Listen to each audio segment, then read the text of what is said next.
3 minutes, 30 seconds remaining.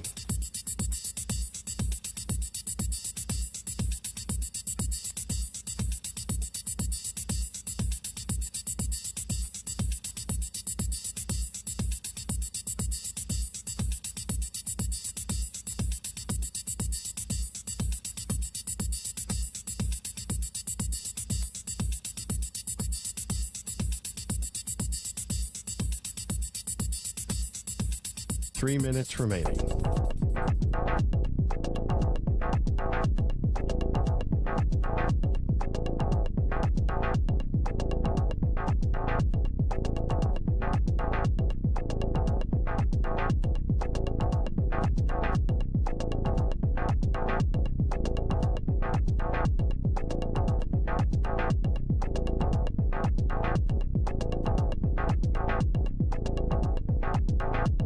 Two minutes, 30 seconds remaining.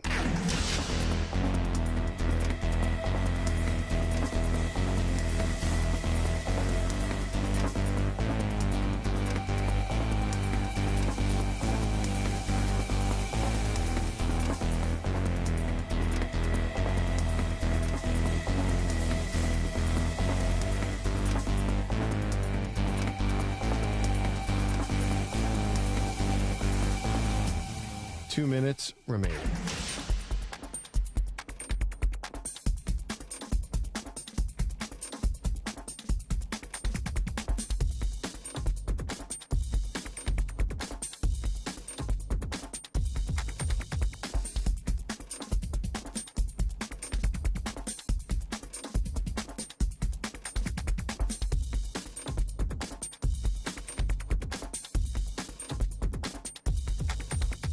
One minute, 30 seconds remaining.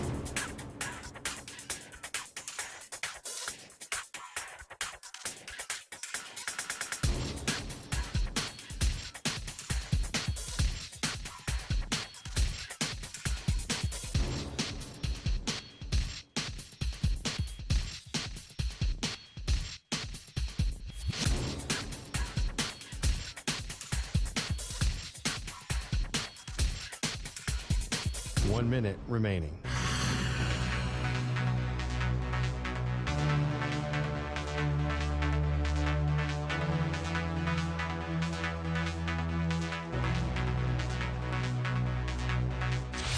Five seconds remaining.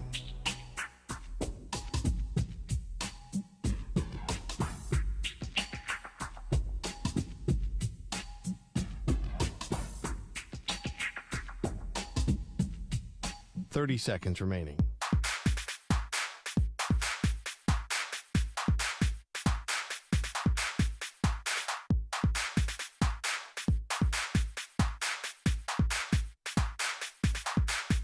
Fifteen seconds.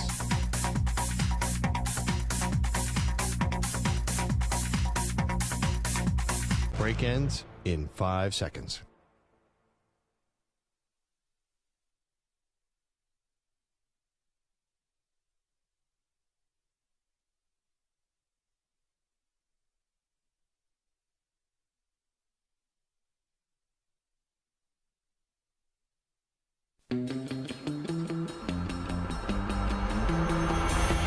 Bill Belichick, big Broadway guy. We didn't know that. Bill Belichick, you know, he looks like a football guy. He came up through the theater programs of America. Right? Yeah. Yeah, big theater guy, that Belichick? Yes. Didn't he have Lin-Manuel Miranda come speak to the team at halftime of the Super Bowl? Yeah, no, Bill Belichick, huge Broadway guy. Huge Broadway guy. Yeah. That's probably the most shocking thing about him. I don't know. Belichick to me doesn't seem like someone who is a toe tapper. You know how in training camp, a lot of coaches take their team bowling? In 2013, Belichick took a day off from training camp and drove down to New York to see Mamma Mia with the entire team. Not true. No, it's absolutely You're true. It's starting underreported. rumors. It wasn't in the Seth Microshimbies, but I mean, Jerome Mayo is a huge Mamma Mia fan, so it was really about him. Big ABBA guy. Here are Maggie and Perloff. What up, what up? Welcome to Maggie and Perloff Thursday, which means we are getting closer and closer to the NFL Divisional Round, Perloff, and we're starting to look at upsets and upset potential. Of course, you're listening to us on CBS Sports Radio across the country. We're on Sirius XM Channel 158. the free Odyssey app. And we are also live on youtube.com/CBS Sports Radio. Come on in. Hit subscribe. You'll get notifications when the show starts. Although today you are Sean's duck costume.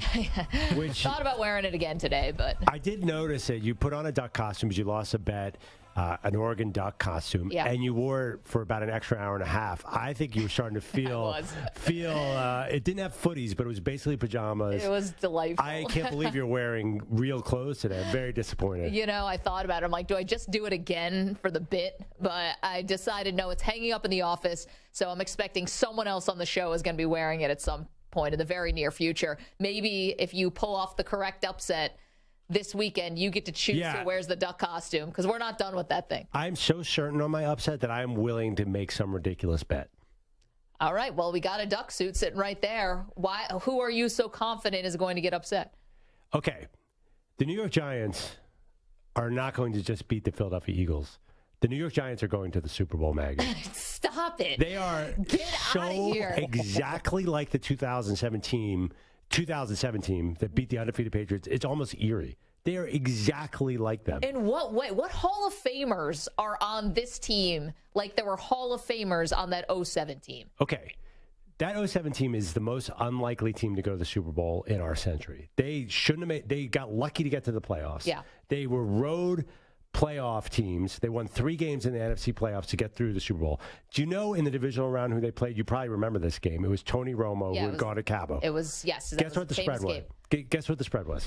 Dallas by 6.5? 7.5. Guess what the spread is this weekend? 7.5. That's not the reason. It feels exactly like that. No, we didn't know that was. The Giants are playing Dallas. They're playing your Philadelphia Eagles. That's a big difference. What's the difference? Nobody saw that Giants team coming. This is exactly the same. And you say all these Hall of Famers, no one thought those players were who they were. Strahan? No one knew about Michael Strahan. Strahan was 100 years old and accomplished. I love Strahan, but he was the one super accomplished guy. But basically, we didn't know who these guys were. Shockey was really good, too. And I don't even think Shockey was that important to the team. Maybe that the current Giants team has Kayvon Thibodeau. Maybe Dexter Lawrence. Those guys could be all-time players. Maybe Adoree Jackson after last week. The cornerback could be an all-time player. I'm telling you, Dexter Lawrence is really good. Those guys on the Giants were nobody until that year. And the other thing, Eli Manning was an interception machine until that point of his career. He was nothing. Yeah. He was beleaguered. He was not respected by anybody, much like the current Giants quarterback, Daniel Jones, who looks, acts, and doesn't exactly play. He is Eli Manning. He's Eli Manning all over again. A guy who's cleaned it up at the right time, although he can run, unlike Eli. And there's just so many reasons this is a bad matchup.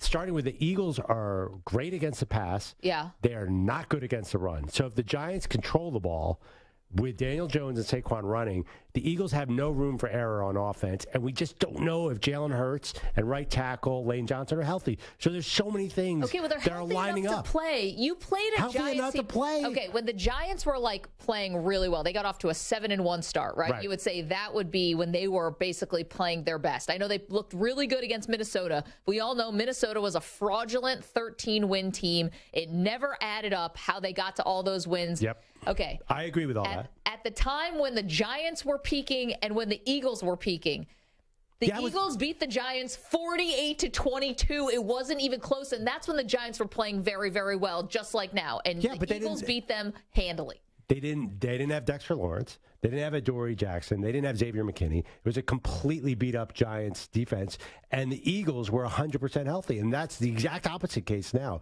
We just don't know if Jalen Hurts is going to be full 100% Jalen Hurts. The Giants didn't have their defense that game. So, of course, they let up 48 points. It doesn't mean anything. And you know, Maggie, you know from experience, a third game against a divisional team is super dangerous. Okay, but I think there's a wrinkle in your third game against a divisional team because the Giants didn't have their starters playing in Week 18. So you didn't actually play like Daniel Jones, Saquon Barkley, all those guys sat in the Week 18 game. Yes, the Eagles played their starters because they were going after the number 1 overall pick. It's not the same because key components of the team was missing, I think.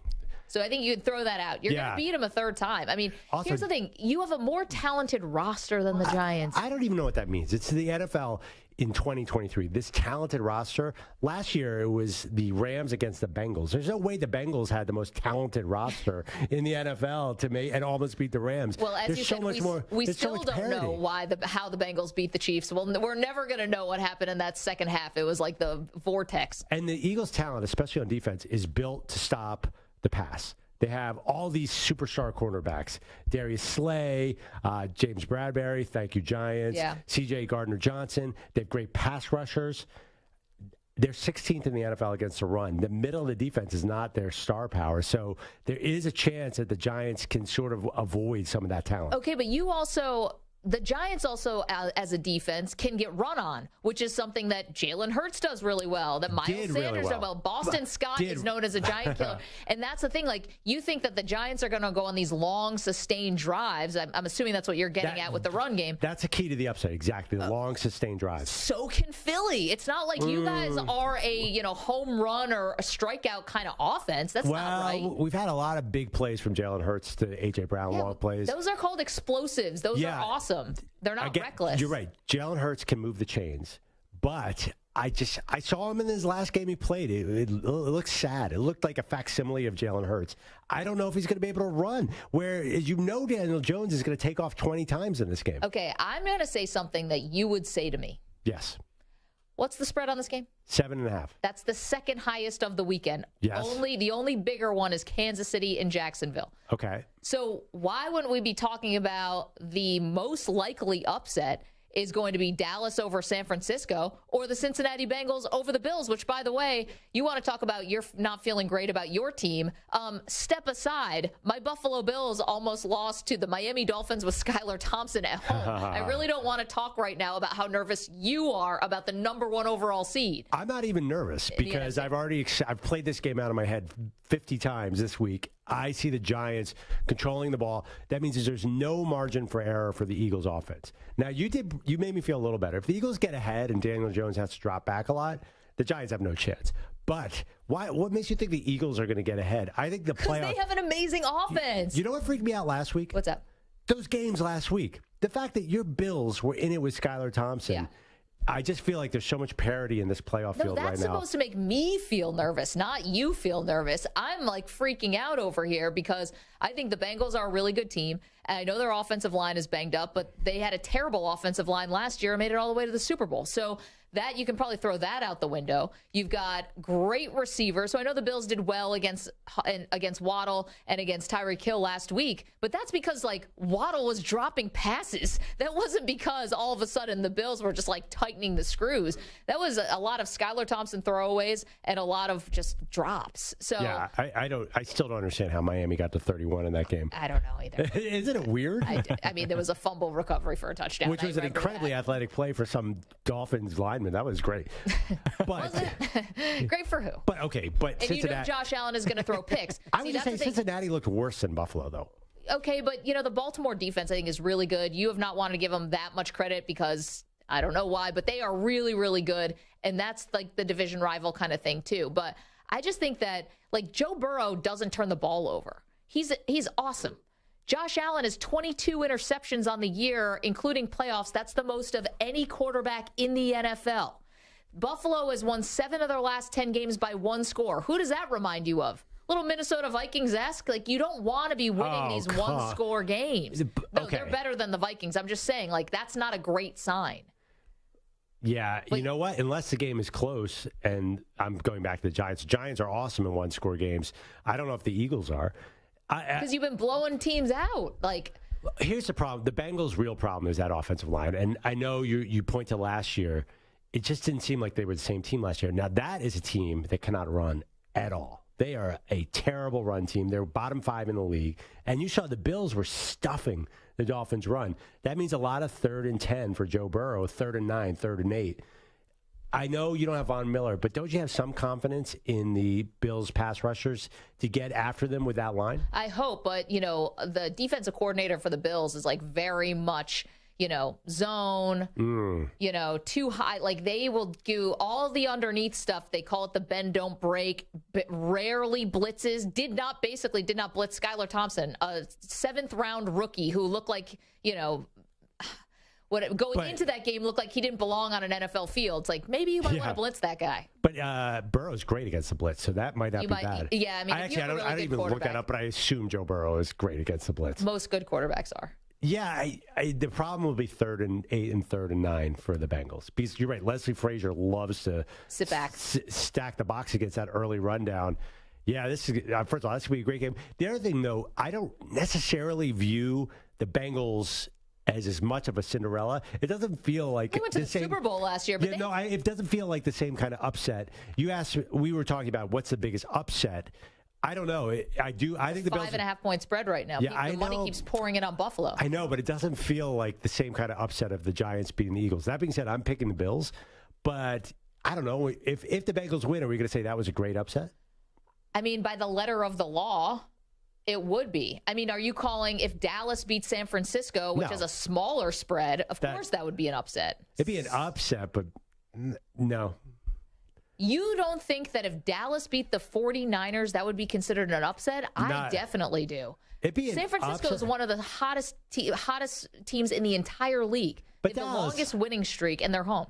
Dallas has Dak Prescott, and San Francisco has Brock Purdy. I don't think that'll be viewed as a sort of Cinderella underdog story. No, I don't think it'll be perceived that way. Wow. I totally disagree, because not only are you looking at a San Francisco team that's had way more success recently in the playoffs than Dallas, obviously, you're looking at, a team, I think, that beyond Brock Purdy, most people believe that is the most talented roster in the NFL. Right, but you're just breaking your own rule. That's by far the small spread, isn't it? I know, but that's why I think that it would still be considered an upset, though, even though it's a small spread. It's technically an upset. Because of Dallas's recent history, et cetera. If we were going to do upset rankings, the biggest upset would be Jacksonville. The second biggest upset would be the Giants. The third biggest upset, I think it would be the Cowboys. I agree with you on that. Yeah. And the Bengals winning would be, even though the spread is bigger. I agree with you. But I don't think it'd be the least surprising. But you can't say the Cowboys beating the Niners would not be like the Giants beating the Eagles. It wouldn't be like that, but I still think that, listen, Cowboys looked amazing against Tampa Bay. But, can they really, honest to goodness, go on the road, short week, if you believe in that kind of thing, with the rest, and the San Francisco 49ers have 2 more days of rest? I think that this is a tough task. This is a major step up in weight class for them. Big time. Though the Niners' momentum, I've seen stats. 10. You don't want to go into the playoffs with a 10-game win streak. There are all sorts of. You can prove stats anyway. I just think people look at Dak Prescott and Brock Purdy, and if the Cowboys somehow win this game, they're not going to be like, oh my God, the Cowboys beat the big bad Niners, because I think people view the Cowboys in a different stratosphere. They view them as one of the favorites in general. No. They are not. There's nothing plucky underdog about the Dallas Cowboys. No, they're never plucky underdogs. But even you say all the time, why does anyone think this is a Super Bowl team? They don't actually have a Super Bowl roster. You think it's just the star on the helmet that makes people inflate how good they are. I think that, but nobody ever agrees with me. Everyone calls the Cowboys a Super Bowl team. Also, this Cowboys team is pretty good. If Tony Pollard's healthy, I think they're generally good. This is a pretty good team. They're not the Jaguars or the Giants, who snuck in the playoffs. They won 12 games. How many did the Niners win? 13. Yeah. So that's a 1-game difference. That's hardly David and Goliath. I don't know. I just see the success that San Francisco has had in the playoffs relative to what Dallas has had. And if you want to talk about who do you trust more in a big game, listen, I don't understand. Kyle Shanahan has had a lot of success in the postseason, but if you're talking about who's going to coach me like a game for your life, I don't know if Shanahan would be my number one choice there. Maybe more than McCarthy, but I don't. Shanahan's been a part of some big implosions too. No, you could look at Andy Reid has had huge playoff losses where he was a heavy favorite. I'll bet you McCarthy probably has a very similar playoff winning percentages. McCarthy's got obviously great playoff numbers. Everyone credits Aaron Rodgers. Yeah, I think Shanahan has the coaching edge there, but it's not just Mike McCarthy. It's also Dan Quinn and Kellen Moore and Mike McCarthy. So I don't know. I'd like to put that out there. I do not feel like the Cowboys being the Niners feels like a gigantic upset at all. Okay, so we have a poll up. Yes, Samter? Tell us what it is. Yeah, so it's just very simple. What's the most likely upset this weekend? Giants over Cowboys, Bengals over Bills, Jags over Chiefs, Cowboys over 49ers. And Maggie, I'm very sorry. Yeah, no, I know. 44% of our audience so far says Bengals over Bills. Perloff, you're running second. Giants over Eagles at 29%. And the Cowboys over the 49ers is at 21%, with very few 5% saying Jags over the Chiefs. Yeah, I mean that's an upset. Well, I'm tempted to take the points. I mean, spoiler, but yeah. Okay, we'll talk about that another time. But I'm okay. I think actually Perloff and I, we both are kind of. No, actually, I'm not going to lie. If they lose, I'm going to be devastated. Do you guys legitimately believe your teams are going to lose, Yes. or you're just like you're trying to set expectations low so you're not disappointed? No, if anyone thinks this is some kind of Jedi mind trick that I'm trying to do, I promise you it's not. Because I watched the game against Miami. If they had steamrolled Miami and they had actually won by 14 points, I wouldn't even be able to sell you guys on that. No one would buy it. They played not great. Yeah, but they did not play well. Like everything we know about playoff history says going week to week in the playoffs makes no sense. It never works out like that. It's like the tournament. I told you the year my Eagles won it, they played the worst game they had all year. They beat Atlanta 15-10. Julio Jones dropped a touchdown, and everyone thought, well, they can't go on a win, and they didn't. They scored 40 points a game the next two games and destroyed everybody. So I would be very careful about judging week to week. There's a lot of data saying it doesn't work out that way at all. Unfortunately, if I was only judging week to week, I'd be like, all right, last week was maybe an anomaly. But the amount of Josh Allen turnovers, and listen, he's the reason why they're going to be. He'll be the reason why they win, or he'll be the reason why they lose. And also, the other thing is they were never losing that game. As I pointed out, the ESPN win probability never dipped below 70%. Yes. And ESPN win probability means jack squat. There is no way. The line never came under 6.5. Trust me, I was trying to get. There's no way the Dolphins were winning that game. No way, Maggie. I thought they were. I mean, when they were leading in the third quarter, I thought that they were. 855-212-4CBS, 855-212-4227. See you guys on the phones. We'll get to you. Call it now. What's going to be the upset? And we'll just go by point spreads. Like, you can say Dallas over San Francisco. That's an upset, even if you think it's Goliath versus Goliath. I think it's an upset, but it's not the same kind of upset as what we're talking about with the Giants and the Jags. It's a totally different level of upset. And the Bengals, I agree with you. Mike said this pre-show. It just doesn't totally feel like an upset if they beat the Bills. It feels like this is going to be a real shootout. It's going to come down to the end. I can't tell wait. You the other thing that no one's talking about when it comes to Bengals and Bills? We'll get to that in just a moment, because this is being overlooked, and I guarantee you it will matter. I guarantee you. Also, the surprise team that could make a run at Tom Brady. More news keeps coming out. We're keeping an eye on all of it. You're locked into Maggie and Perloff on CBS Sports Radio, on Sirius XM channel 158, the free Odyssey app, and we are streaming live on YouTube. Want to see our beautiful faces? They're there for you. Come in, subscribe, like, do all the things, get involved in the chat. YouTube.com/CBS Sports Radio. We're back in a minute. You're in a 5-minute break.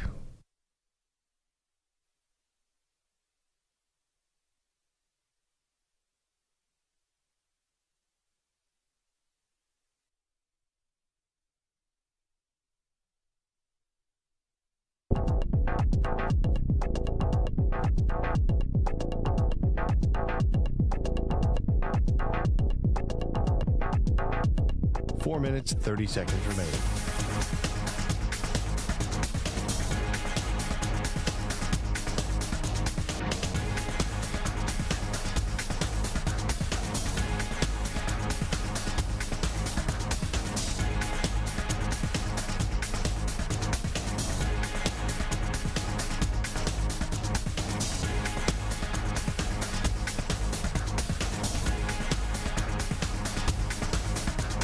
Four minutes remaining.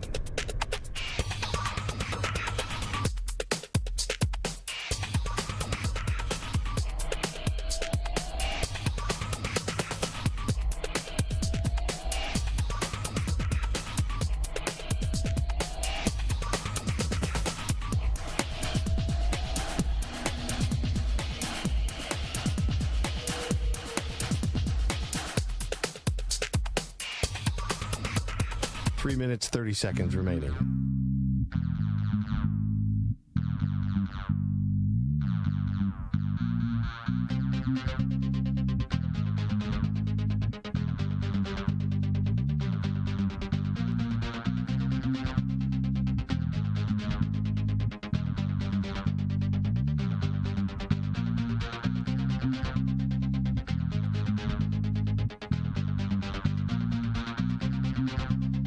3 minutes remaining.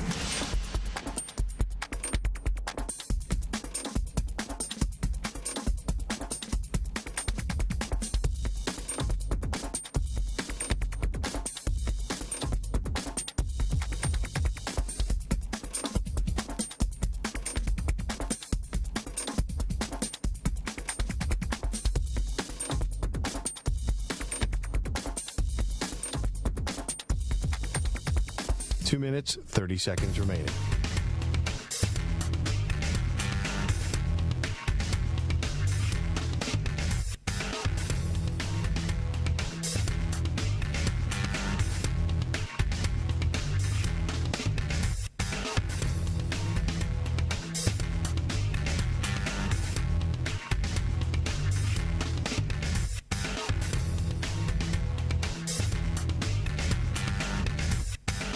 Two minutes remaining.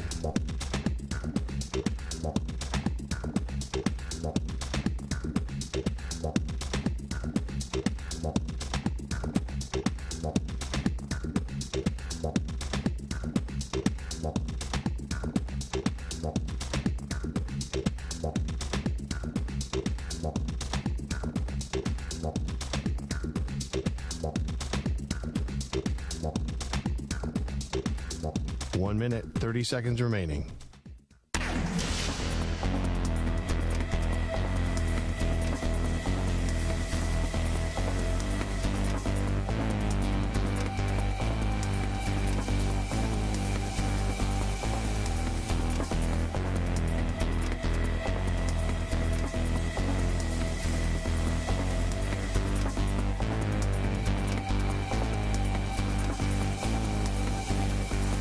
One minute remaining.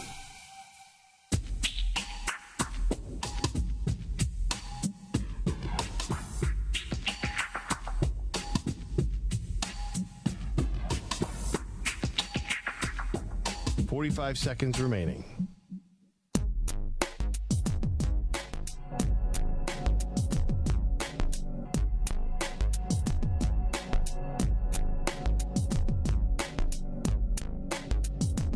Seconds remaining.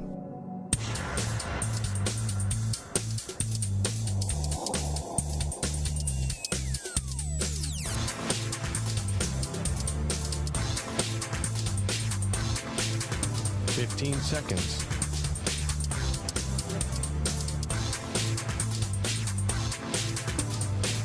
Break ends in 5 seconds.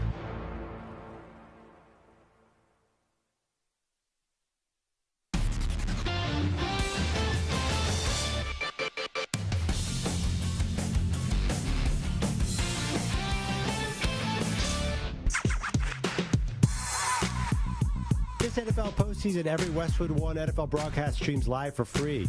All on the road to Super Bowl 57. Catch all the action on the Odyssey app on WestwoodOneSports.com via Westwood One station streams or by asking Alexa to open Westwood One Sports. It's all sponsored by AutoZone. Free battery testing, free battery charging, and replacement batteries that fit your needs.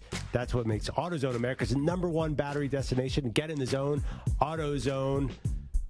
Man, we are just pathetic. We're the worst fans ever. Wait, we're both calling each other's teams. I'm an Eagles fan. Maggie's a Bills fan. If you're new to the show, I think the Giants have a great chance of beating the Eagles, and Maggie has convinced herself that the Bengals are a team of destiny. Is that fair to say? I think so. How about this from Two-Ton Tony in the YouTube chat? Maggie and Perloff should be locked into a room together for the weekend to watch all the games. They would drive each other nuts, LOL. It's like, no, that's just us.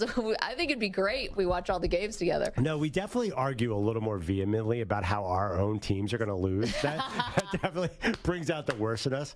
We could talk fairly rationally about any two football teams, but when the Bills and the Eagles get involved, then it's just emotion takes over. It gets ugly. Let's go to the phones, 855-212-4227. I do have the one thing no one's talking about when it comes to the Bengals that could be a key to this game, but we'll get to that in a moment. Big Dave, our buddy in Kentucky. Dave, start us off today. You've got an upset. Yeah, listen, before I get to the biggest upset of the weekend, McLovin, I owe you an apology. Yes. What for? Well, I've been busting your chops pretty hard the last few days about, your fake reverse psychology, Eagles karma crap. Yeah. But listen, it came to me in an epiphany as a Cowboys fan.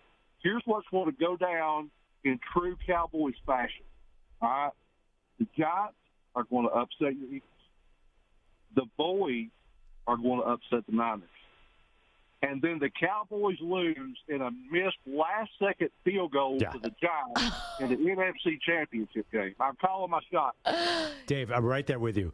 Dave, who's being a fatalist now, though? You accuse us of being down on our teams. That is a brutal way to lose. If the Giants advance past the Eagles, I will bet everything that they beat the Cowboys. And it's going to be the Cowboys because that is what the universe wants. Well, is this the Brett Maher? Like, I know the Cowboys are bringing in a new kicker for the game, but no, Dave. It's 2007 all over again. It's Cabo. It's history repeats itself.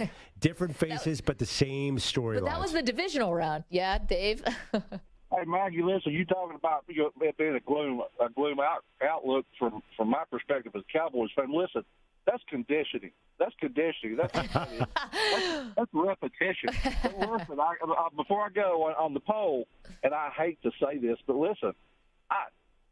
It almost seems like the Bills are the underdog in the Bengals game. I mean, listen, don't get me wrong. Bengals came close to pooping the bed too, but I don't know. I don't feel good about that one, Maggie. But anyway, guys, thanks for taking my call. You got it, Dave. Appreciate you weighing in. I get it. And may I add one more thing onto the Bengals and why I'm worried about this weekend. Everyone is so happy that Damar Hamlin is back, and he seems back to himself, and he's been in the Bills facility, and the fact that we avoided a tragedy, all of us watching that night, and obviously him, is a miracle, right? Incredible, and the people who are working there is amazing. But I do understand why in the aftermath, the Bengals were upset that this game was not being held at a neutral field. Only the AFC Championship game if the Bills and the Chiefs play each other. And I think they can use that as fuel and motivation. Like, hey, we are not getting a fair shake here. Nobody wanted what happened on that Monday night game to happen. And I think Cincinnati can ride that emotional sort of that added emotional element. I mean, that's the ultimate nobody believes in us, Perloff. So, but it's a playoff game. They don't need any more motivation.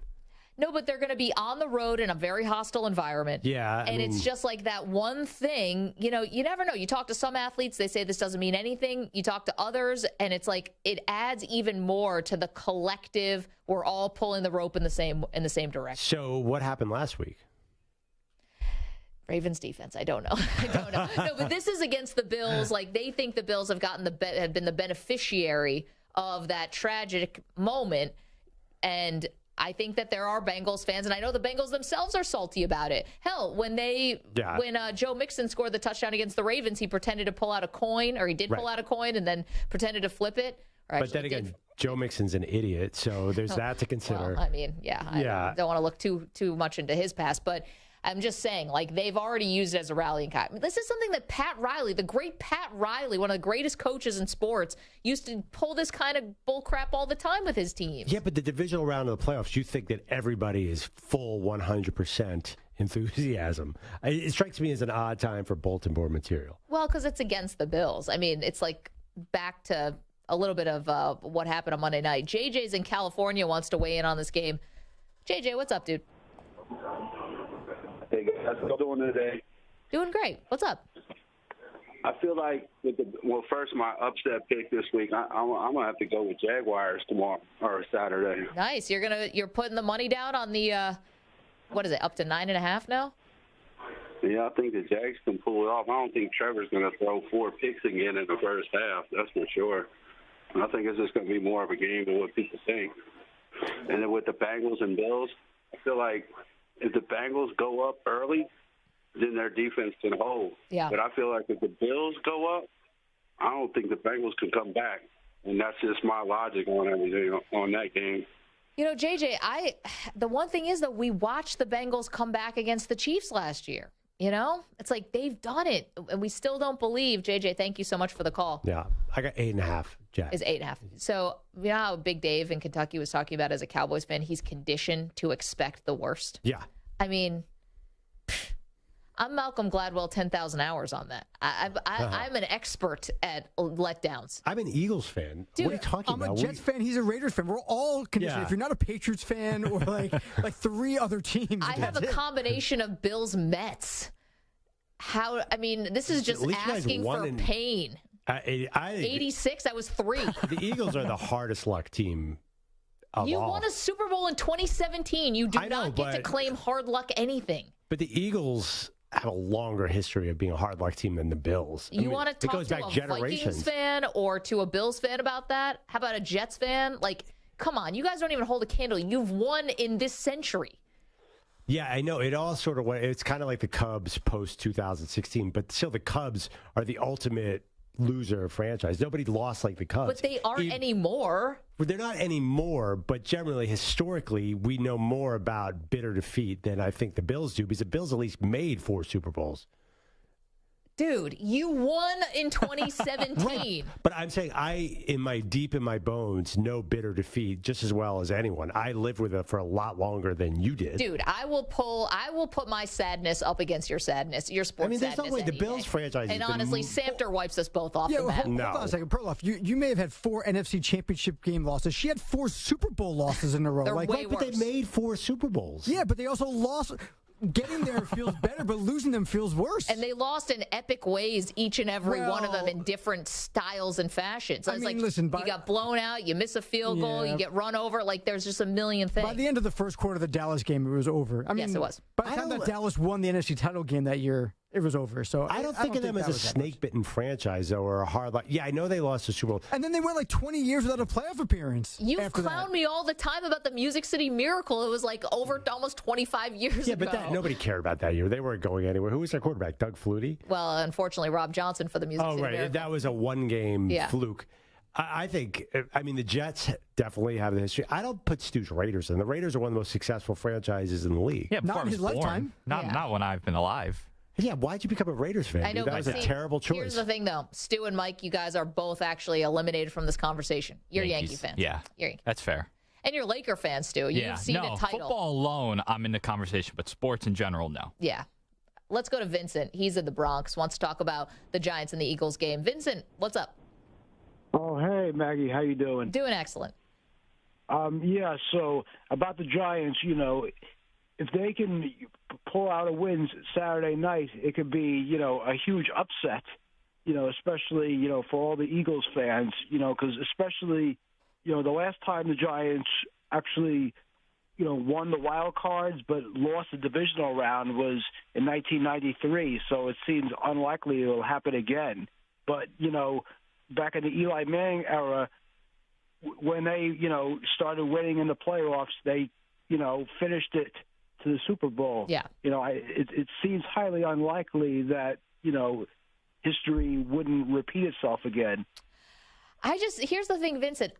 When I look at this Giants team and I look at the 2007 Giants team, I don't see the same team. That's just me, though. Like, I don't see the parallels here. Well, that team, honestly, that team was not very good, the 2007 team. They were coming off sort of a weak playoff experiment. I looked at the preseason odds. They were 17th. They just were not they weren't a great team. No, but you had, like, Strahan. You had O.C. Strahan was at the end. O.C. was just coming up. Eli was bad up until that point. Look at Eli's stats. Nobody trusted that offense, especially when Tiki left. You had Antonio Pierce was good on that team. You had a Plaxico Burress and Amani Toomer, Jeremy Shockey on that team. You had a great offensive line on that team. It's got to be. I think that was the biggest dark horse of probably this preseason dark horse of this century. Wait, Ackerman, come in here because your memory is better than all of ours. They really were lucky to make the playoffs. I remember that. They were lucky to make the playoffs, but that team is guy for guy is way more talented than this team, right? 2007. Revisionist history. Oh, I agree with Perloff. Yeah, they definitely weren't good coming into that season. You don't think that Plaxico Burress and Amani Toomer are better than Isaiah Hodgins and Richie James? Am I insane? You guys are you're gaslighting me. You're making me feel like I'm nuts. No. It's definitely a more talented team. But honestly, Richie James and Isaiah Hodges are much more reminiscent of the Victor Cruz, Mario Manningham guys who came out of nowhere. Division III. I know. I combined the two in my head. Yeah, but the Giants, though, were kind of dysfunctional on offense. They just were not great on offense. Till the end of the year, they started figuring some things out. I think the 2008 Giants team was much better than the 2007. Right, but Plaxico shot himself in the leg. That was in a nightclub in New York. That really hurt them a lot. And they were hurt him and everyone. Who was it? It was Thunder or Lightning. Or we're looking back. Did Bradshaw have a big? Bradshaw and Brandon Jacobs. Saquon's clearly better. Yeah, I mean, listen, Brandon Jacobson, I think we look back at them as a more potent duo than they were considered in 07. Eli's further ahead than Daniel Jones. Eli back then, further ahead than Daniel Jones is right now. Eli was 26 that year. Yeah. The offensive line was better, but this one's made it's hard to really say, too, because that team obviously won a Super Bowl, and this one is still growing. So there's a little. It's a hard comparison in some respects. I think it's hard to look back at that team and separate from what we know about those players now, because we did not know. I mean, come on, nobody saw them beating the Patriots. Nobody did. That's still one of the great upsets. But the other thing, too, is maybe someday we'll look at Dexter Lawrence and Kayvon Thibodeau as those kind of players. It's possible. Dexter Lawrence, especially, he feels like he's a pretty special NFL player. Did you see NFL Films caught a cool moment where Kayvon Thibodeau was mic'd up for the Vikings game, and Dexter Lawrence was mic'd up also. And Lawrence is just like talking mad junk to the Vikings offensive line. It's kind of funny. And then on the sideline, Thibodeau comes up to him and says, "You're the best player I've ever played with," to Dexter Lawrence. As a second-year pro, okay. Or no, first-year pro. First-year pro. He's a rookie. I would hope so. Okay, that makes sense. It was a nice moment caught on camera. The other thing, I think Eli and Daniel Jones could not be. There couldn't be two more players in NFL history who are more similar. But at least Eli. They look alike. They walk alike. But Eli. And by the way, Eli had actually played in a playoff game before they went on the run. I mean, granted, his first ever playoff game against the Panthers was a nightmare. He threw like 3 interceptions in that game. But at least Eli had more experience. Yeah, he had experience, but he was a interception machine his whole career.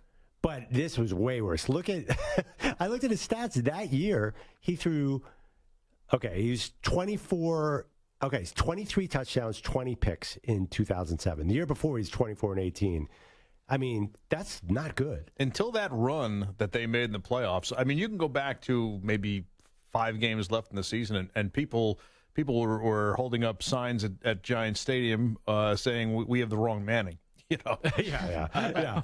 So, I mean, Eli came of age in that playoff. Kind of low-hanging fruit for a sign if you're going to be. And also, I kind of wonder with this Giants team, if they did beat the Eagles, then it feels, what that caller just said, then it feels like Vince just said, that they're going to get rolling and get confidence and believe in themselves. They're much more dangerous. Every win they get under their belt, they'll be much more dangerous. I think if they do win this game, I know it's a long shot, then in the championship game, I think a lot of people are going to be on board with the Giants.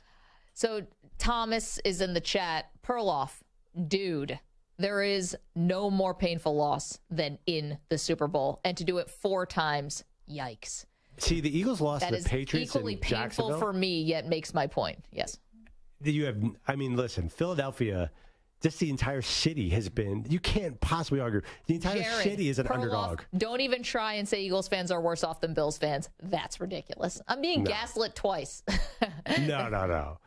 The Eagles fans, the Eagles are one of the notorious hard luck franchises in the history of sports. I mean, right now, first of all, the Bills are like the Patriots compared to the World Lions. Series this year, and the Eagles won a Super Bowl in 2017.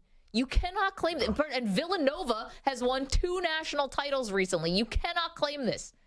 They can't claim this Phillies losers. This is nothing to that. This is all so recent. Villanova, who cares about that? This is so Philadelphia is a sports town. Villanova's not really in Philadelphia anyway. Okay, I'm sorry. It's 5 minutes outside of Philly. Oh, okay. So the difference you're is right. Philadelphia, you guys have all these other teams. Buffalo, you've got one team, and that's what you have to ride with. Okay. I guess get the Sabres, too. I forgot about that. But it's not just the sports. Philadelphia has everything about it as an underdog. The entire city is an underdog. Yeah, but you can say that. If one of us said that, we'd be out in the parking lot having a fight. Let's go. 855-212-4CBS, 855-212-4227. You guys are awesome. The chat is lit right now. Go to youtube.com/CBS Sports Radio. Of course, we're across the country on all of our incredible affiliates. Thank you so much for tuning in. We've got So much more to do. We haven't even gotten Lamar Jackson sound. Okay, we've got Ravens updates for you. We've got a move that could impact Tom Brady's future. All of that comes your way after this CBS Sports Update with Rich Ackerman.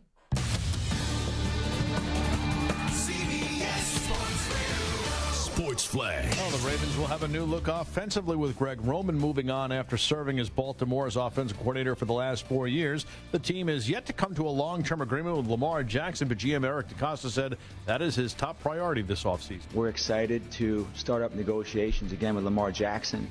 We're excited to attack this roster to make it the very best it can be, in the hopes that, we'll be a championship team at some point. He said that Jackson will have input regarding the team's next offensive coordinator. The Bucs' disappointing season brings major changes on offense. Among them, Byron Leftwich out as offensive coordinator. The Buccaneers' offense suffered last year, ranked 25th in the league. And the NFL will once again have an international slate with 5 games, 3 in England, and the league is returning to Germany for 2 more. Mexico will not host a game due to stadium renovations in Mexico City.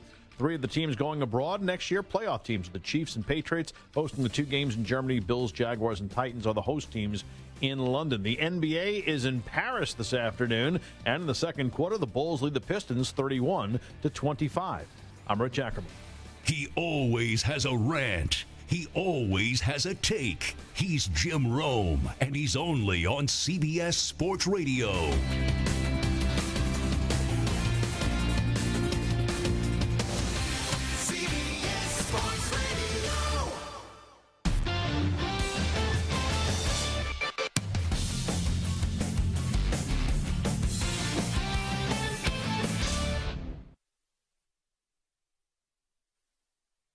You're in a 5-minute break.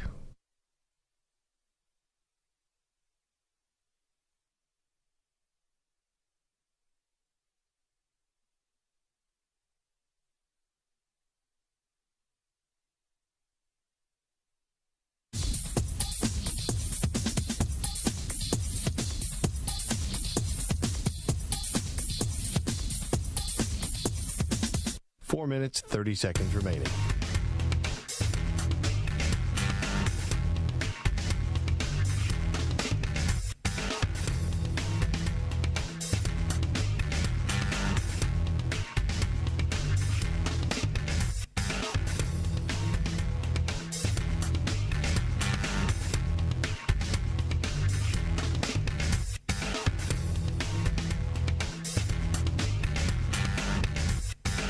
Four minutes remaining.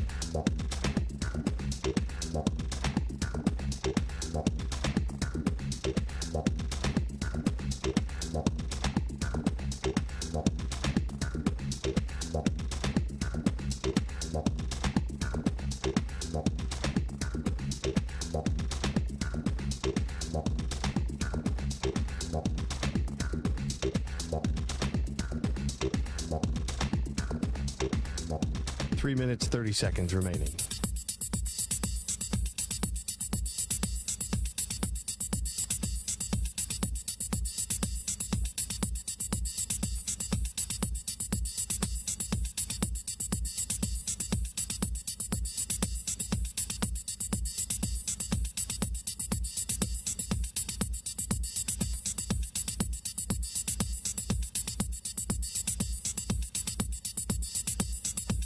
Three minutes remaining.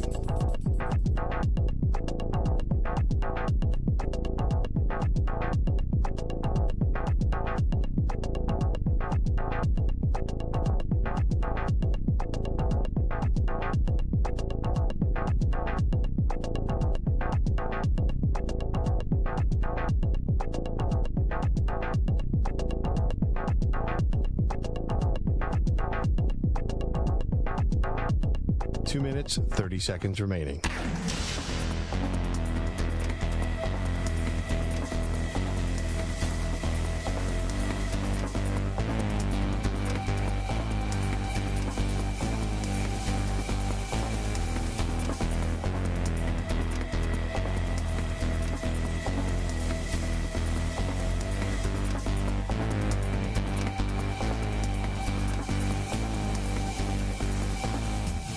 Two minutes remaining.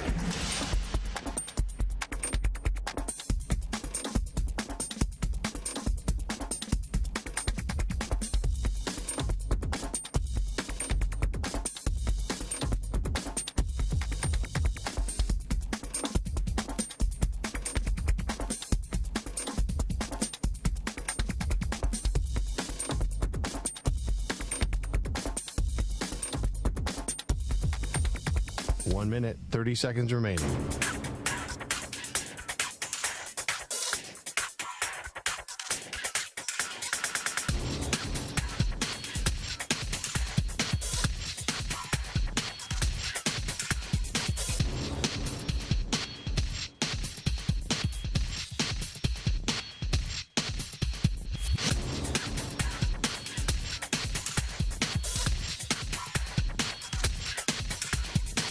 Minute remaining.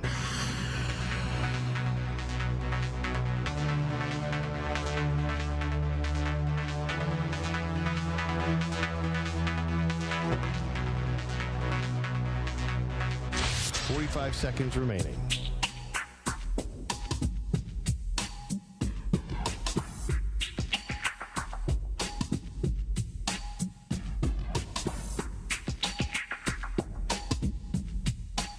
Seconds remaining.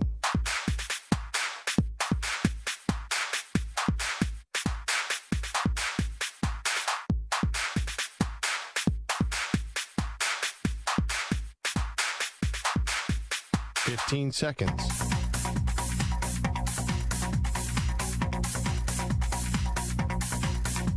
Break ends in 5 seconds.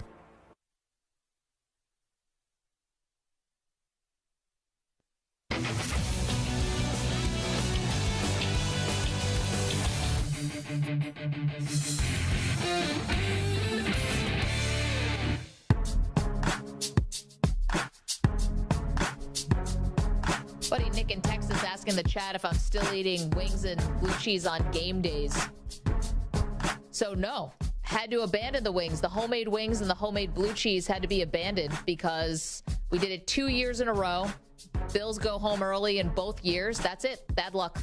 Doesn't mean I can never eat a wing again. I just can't eat a wing on game day. I think that's the only thing you can do for your team. You have to sacrifice because we all know the outcome is going to come down to that. Of course. I mean, duh. Welcome to Maggie and Perloff. Sports work. 855-212-4227. Thinking about switching up where I sit, what I'm wearing. As I said, I bought all new Bill stuff for every person in my home. We got to throw all the old T-shirts out. Well, don't throw them out. We'll donate them. But, like, all the old swag's got to go. We got all new Bills crap. 855-212-4227. Okay, we have some Lamar Jackson sound. We're going to get to that in just one moment. Here's Tom in Illinois. He's got a Super Bowl matchup. He wants to call it now. What's up, Tom? Hey, yeah, I'm thinking after watching both games, watching the Dallas game and then watching the Jags game, I think it's going to be Dallas and Jacksonville. And I think it's going to be a real close game, but I think Jacksonville will pull it out in the end. How's Jacksonville going to beat Kansas City? How's the game going to go for that to happen? Well, I think for the most part, I think finally that they're going to get their passing game and their running game together, and that it's going to just be a passing. They're just going to beat their defense. Yeah, I mean, listen, down. Tom, it's a fun thing to think about. That'd be a hell of a matchup that we'd all never see coming with Jacksonville. You've talked a lot about the Kansas City defensive woes. Oh, they stink. But he brings up a good point. Doug Peterson's Super Bowl record, 1-0, never lost in the Super Bowl. I think if the Jags get there, the Chiefs can't pressure the quarterback at all. Honestly, I think the Trevor Lawrence is going to be more relaxed in this game than he was last game. He doesn't have to see Bosa or Khalil Mack. Yeah, the Chiefs. Chris Jones isn't nothing. Yeah, but I think they have one of the worst pass rushes in the league. I think that he's going to have time. The problem is on the other side of the ball. Honestly, if I had the Jags, I would do a ton of short passing, a ton of ETN, just try anything to keep it out of Mahomes' hands because he's really good. Thank you for that astute analysis. They're going to be ringing around the Rosie by the third quarter. So yikes! Imagine doing that in the divisional round. He wouldn't do that to Doug Peterson. No, the Jags have to really control the ball and slow the game down. Yeah, which is kind of not really their thing. No, it doesn't sound like them. Yeah. God, wouldn't it be great to see Trevor Lawrence and Travis Etienne ringing around the Rosie? Oh, man, that'd be so fantastic. They're up by 30 in the fourth quarter, and they're just embarrassing the Chiefs at Arrowhead. Think about it, too. If this happened and Doug Peterson would win another Super Bowl, like he's going to the Hall of Fame as a coach. No, it'd be unbelievable. Do you have the visor on? It'd be a little on the bust? It'd be a little Eli Manning-like, where, what if he did that and they had a bunch of average seasons, 2 Super Bowls and nothing else? You're in. At least Eli Manning was the number 1 overall pick. Well, yeah, but Eli's career was not good other than those 2 Super Bowls. No doubt. Let's hear a little bit from the Ravens brass. So they were talking today, and of course, you're still welcome to weigh in on what upset you think is most likely to happen at 855-212-4227. We do want to get to this Ravens sound. So first, let's listen to head coach John Harbaugh, who was asked how confident is he that the Ravens will be bringing back Lamar Jackson. 100%, 200%. There's no question about it. Lamar Jackson is our quarterback. I mean, he's been our quarterback. Everything we've done in terms of building our offense and building our team, how we think in terms of people and put people around him, is based on this incredible young man and his talent and his ability. I've loved Lamar. Eric loves Lamar. And it's not going to change in the future. So, I'll have my fingers crossed and my toes crossed, and I'll be saying prayers. And I have every faith that it's going to get done. I mean, all right, talking a big game there. Talking a common sense game. Of course it's getting done. This whole thing is a bunch of hubbaloo about nothing. I said hubbaloo. Come on. It's hullabaloo. Yeah. Of course Lamar Jackson's going back to the Ravens. I was just looking at the betting market, and you can't bet on him being in the Ravens because – I'm sorry. This is the difference between you and me. I always go to straight, most logical thing. Lamar is just being like this to negotiate. He's going to be a Raven. You heard 100%, 200%, Maggie. That's a lot of percent. It's a very confident percentage. But here's the thing. If they were so insistent and so everything was about getting a long-term deal done with Lamar Jackson, then why isn't one done? Because it seemed like before the season, Lamar really wanted to stay with the Ravens. And it seems like he has a price, and they wouldn't match it. So has it really changed now after he's been injured for the amount of time that he has, going to be 1 year older, going to be able to get back a package that's going to look like the Deshaun Watson in terms of first-round picks and players? You can basically ask for whatever you want. And if they wanted him so badly and it was 100% and 200%, well, they've known this day was coming. So either they're trying to get cute and trying to mess with him in a negotiation, or they didn't want to give him the guaranteed money, or, they might have just made a colossal mistake. Or they're going to re-sign him like everybody kind of thing. Or so why did they do it before the season? Because they couldn't reach terms. It's called a negotiation. So, show bet. I will bet you Lamar Jackson's under center for the Ravens week 1.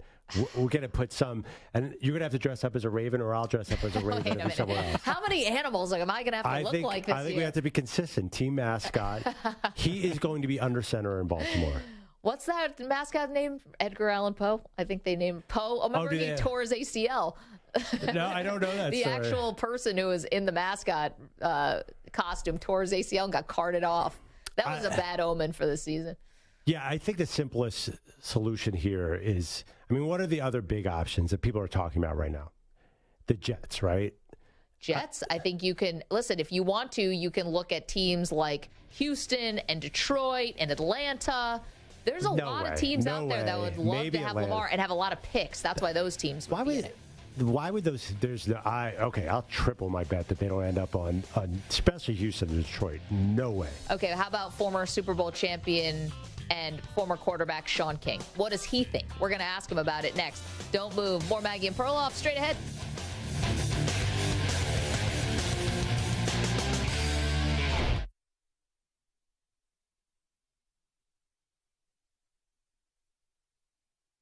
You're in a 5-minute break.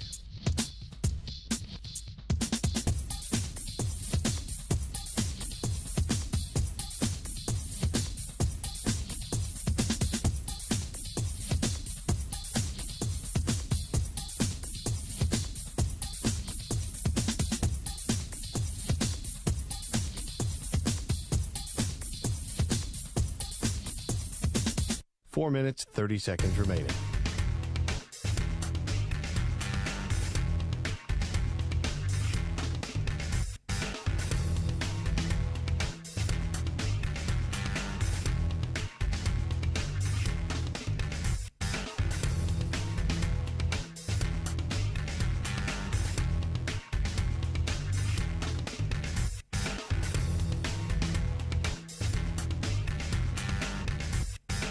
Four minutes remaining.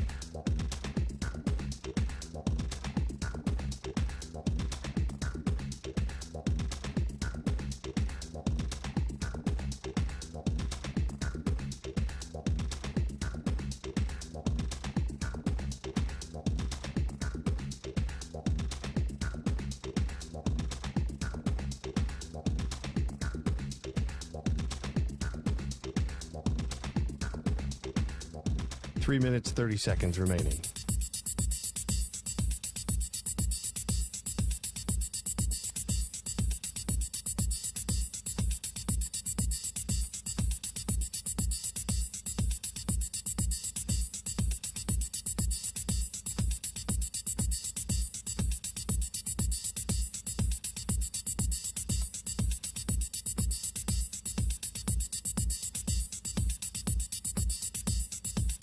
Three minutes remaining.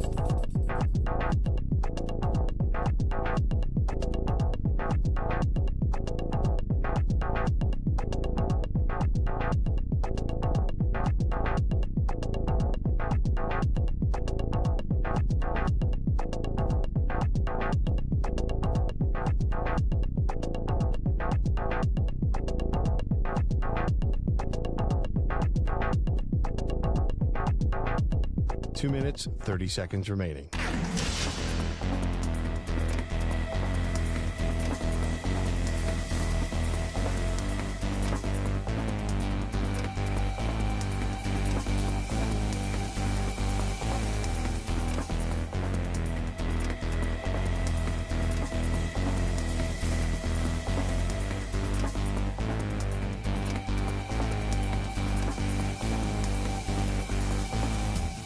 Two minutes remaining.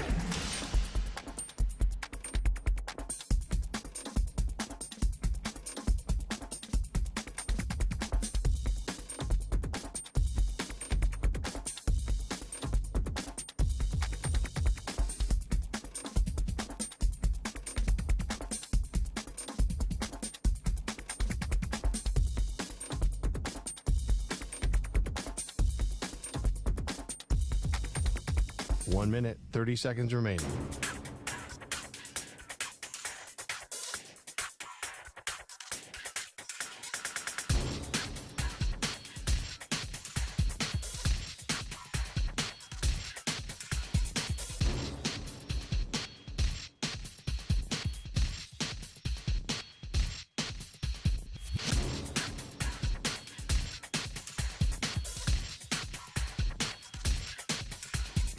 One minute remaining.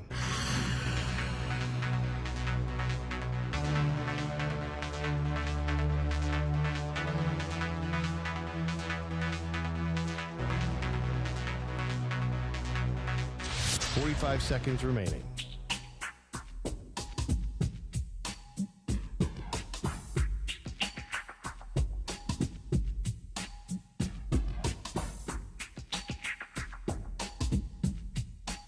Seconds remaining.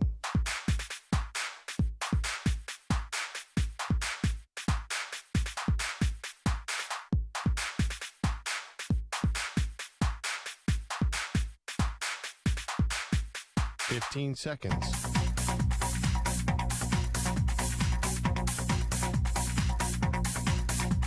Break ends in 5 seconds.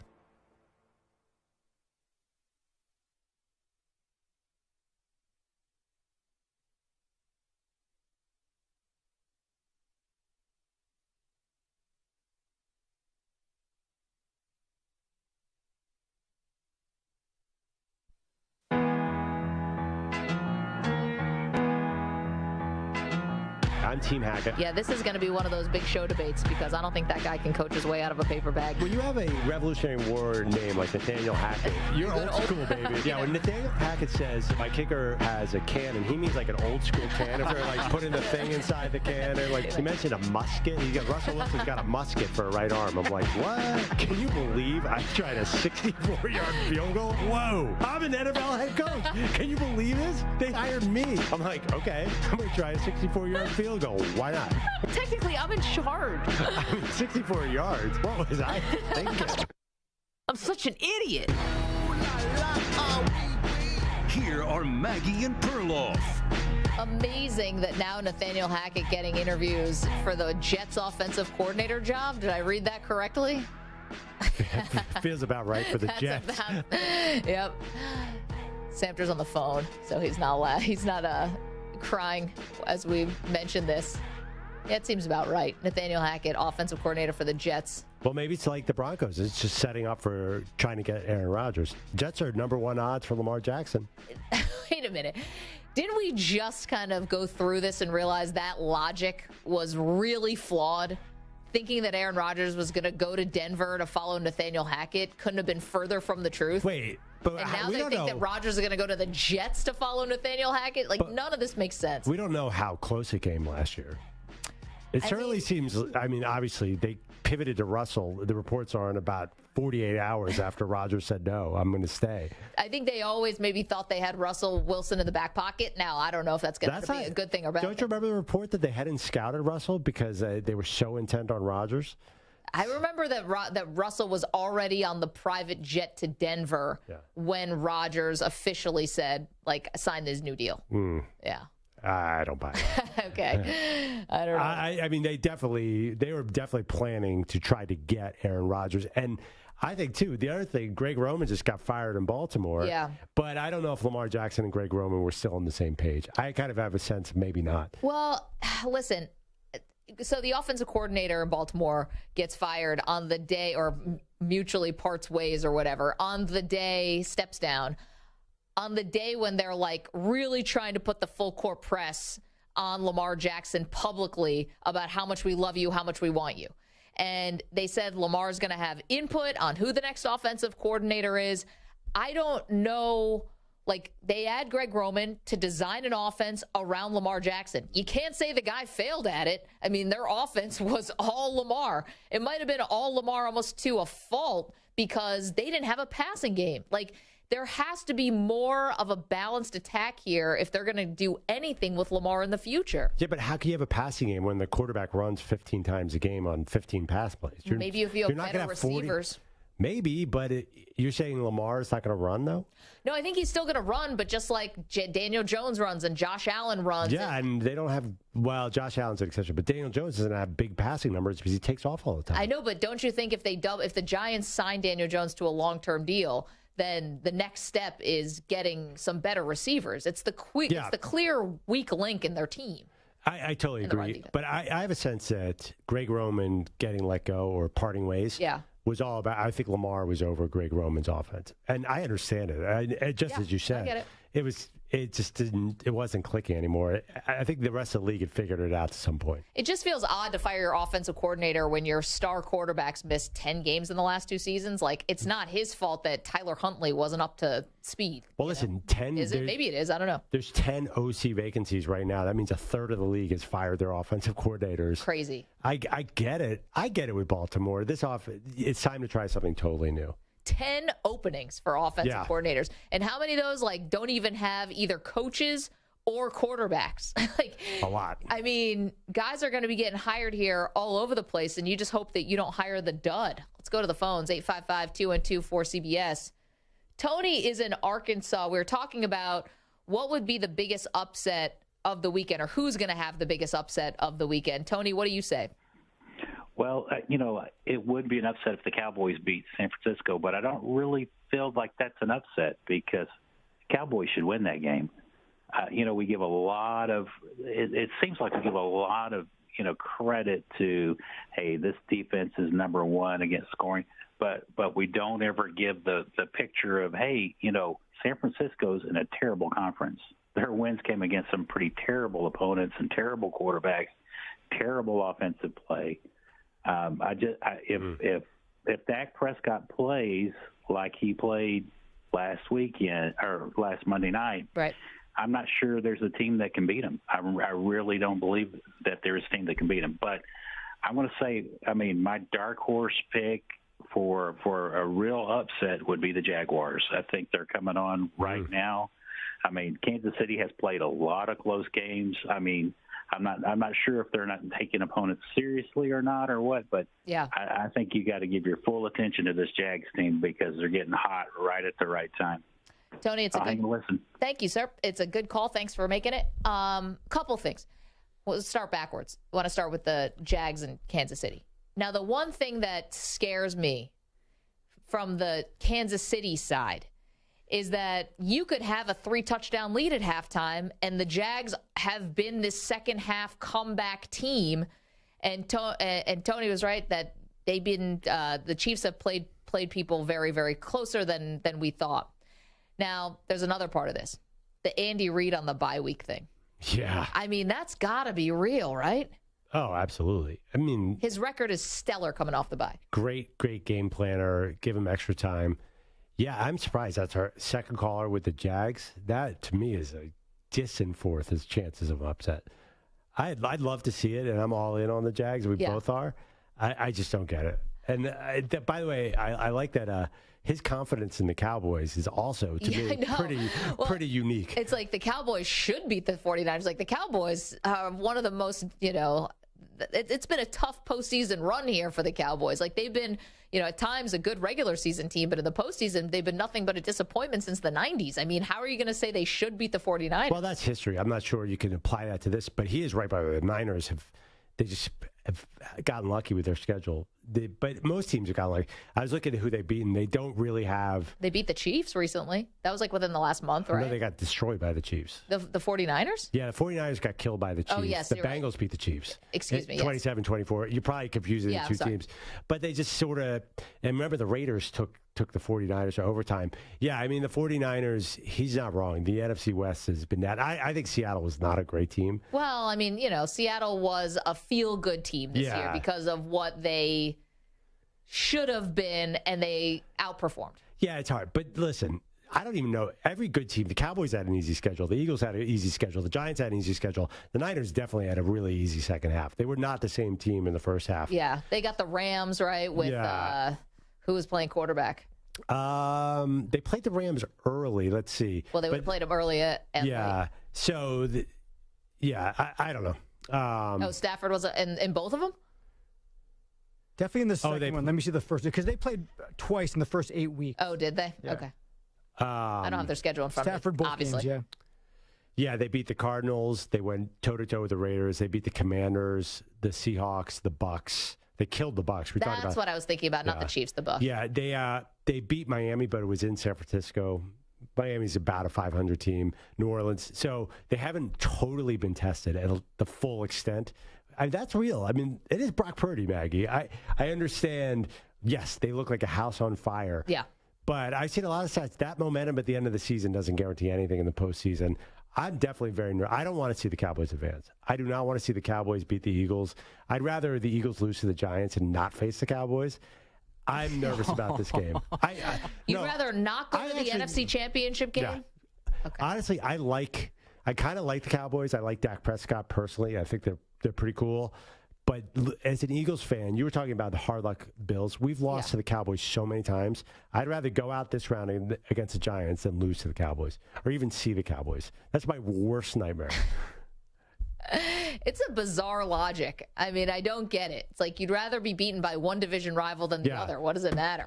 Because it's the Cowboys. It's a deep, primal thing for Philadelphia fans. There's nothing Philadelphia fans hate more than the Cowboys. I mean, you'll be at a Phillies game in July, and a Dallas sucks chant will break out almost every night.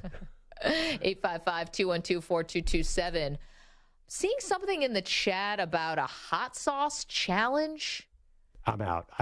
How spicy is it? Are we talking, you have to eat it or wear it? I don't know. Dominic's in the chat. Hot sauce challenge. Whoever's team goes out first, if they both go out this week, they have to both do the challenge. Can you do a little searching on social media for what this hot sauce challenge is? I'm assuming it's just eating hot sauce, but I don't know if it's on something, wings or whatever. Sure. Thank you. I mean, there are certain various hot item challenges out there. There's one that's like the hottest pepper in the world that you have to eat. It comes like in a package, and you have to handle it with gloves or tongs. I've seen people try that, and it does not go well. I don't want to, go to the hospital. You know? Like this one, the hot pepper challenge, I hear. Is that fair? Is hospital related. Yeah, I don't want to go to the hospital. You're already out. I'm out. Also, why would we do a challenge when we're both telling everyone that we think our teams are going to lose? This is the last time. Well, I think we have to do a challenge on this week's game against our own teams, believe it or not. We put ourselves in this pretzel situation. So if our teams actually win, then we've got to do something stupid? There's a great line in the chat, the YouTube chat. Someone said the only person who's going to show up for Dallas is Brett Maher.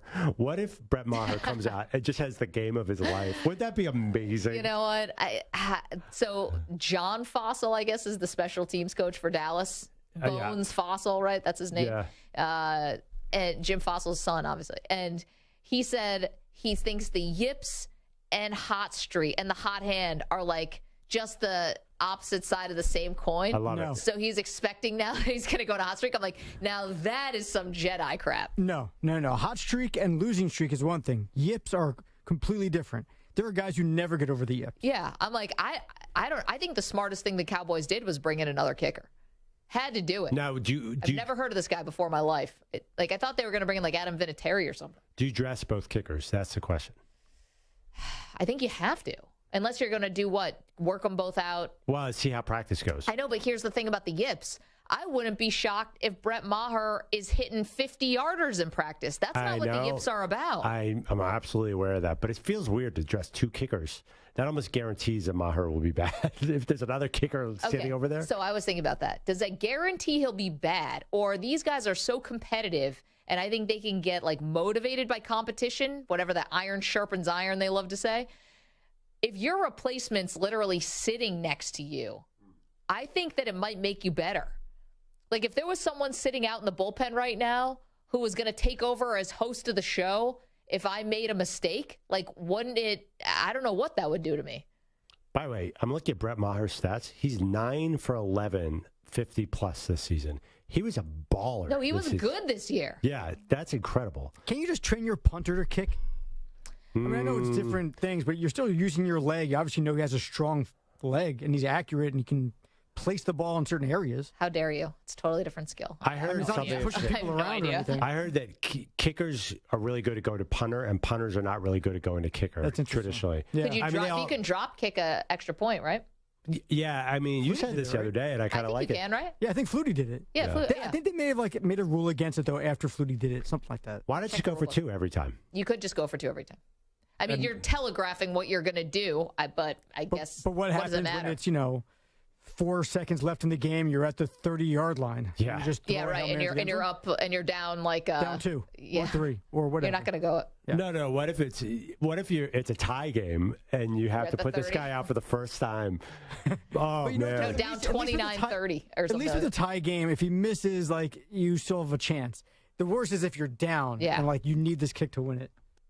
He didn't even attempt a field goal, right? It was just the PATs. I don't think he attempted a field goal on Monday night.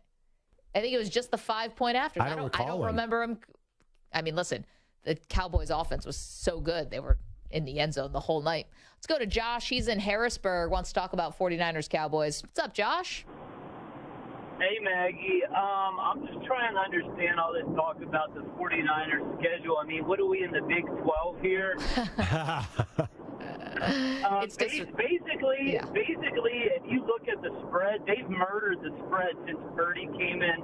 Other than that Raiders game that was in Vegas on New Year's Day, which I really don't put a whole lot of stock in if you do the math with players and their significant others and what they were probably doing on New Year's Eve. By all the metrics, I mean, teams that murder the spread like that week after week after week are usually in the Super Bowl. So I don't put a whole lot of stock in who they play. This is the National Football League. What about the Week 3 loss to Denver, 11-10? Explain that one, Josh. Yeah. Jimmy G is my explanation. That's another thing. What do you guys think about Purdy? Like, how many times has he got to show up week after week and ball out before people are realizing he's not just another rookie? 2 words: all in. You're talking to the vice president of the Brock Purdy fan club. He's awesome. Brock Purdy is objectively a very good quarterback right now. The way he's playing, he's good. Okay, so they've had 3 different quarterbacks have started at least 2 games for the San Francisco 49ers this year, and they had one of the best records in the NFL.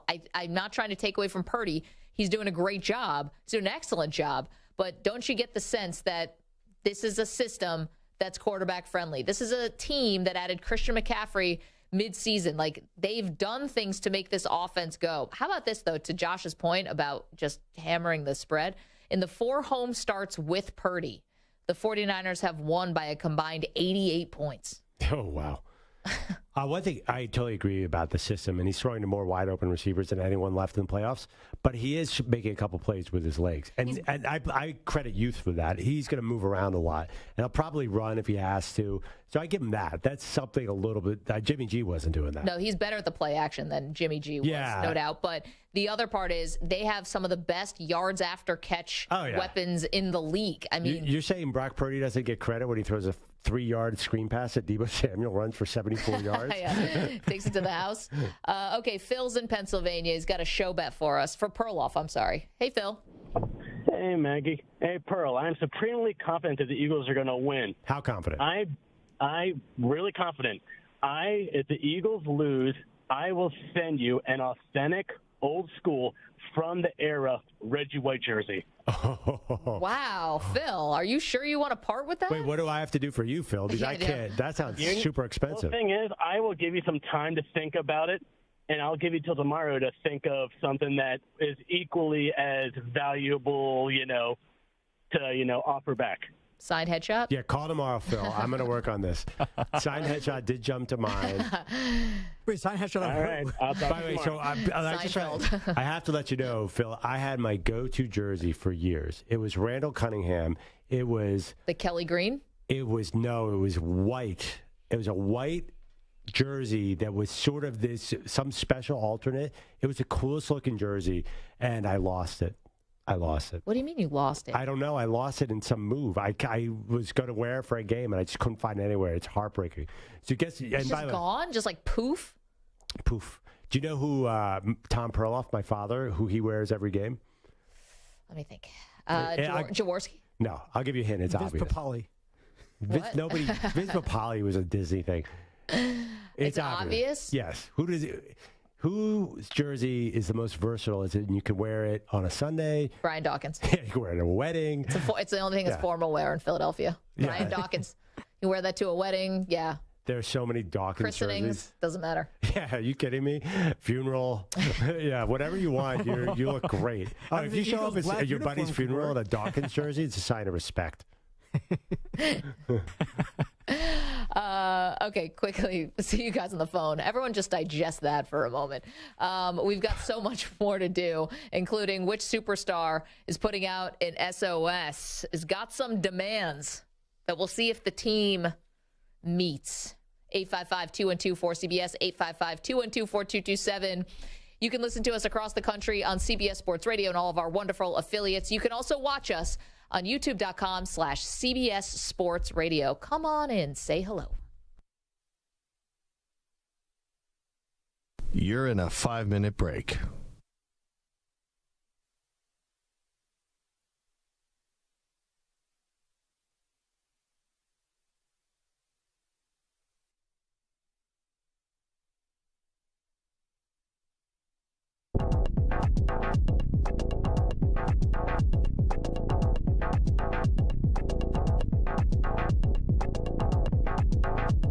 Four minutes, 30 seconds remaining.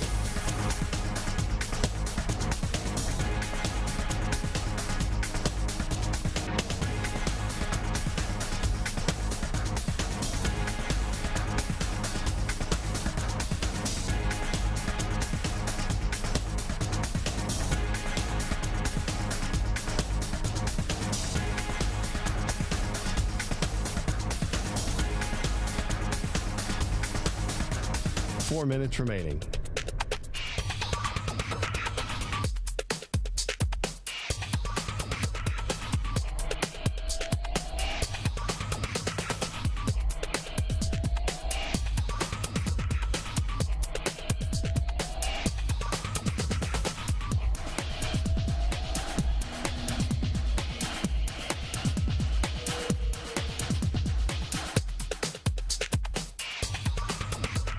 Three minutes, 30 seconds remaining.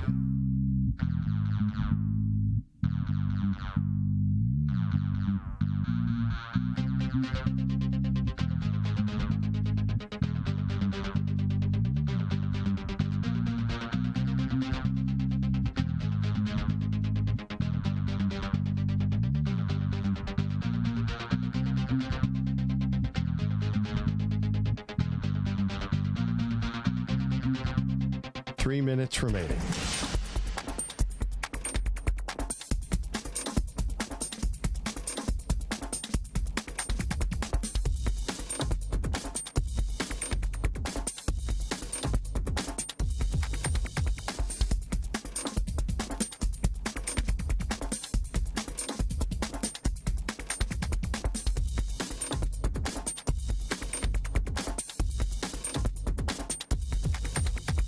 Two minutes, 30 seconds remaining.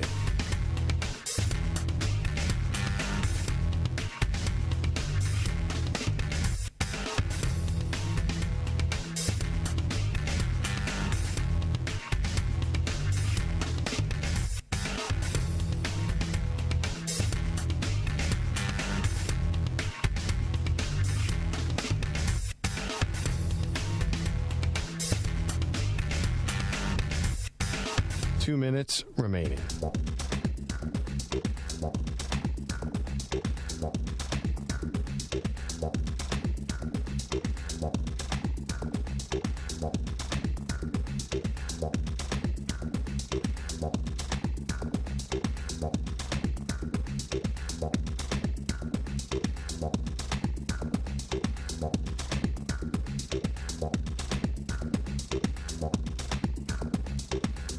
One minute, 30 seconds remaining.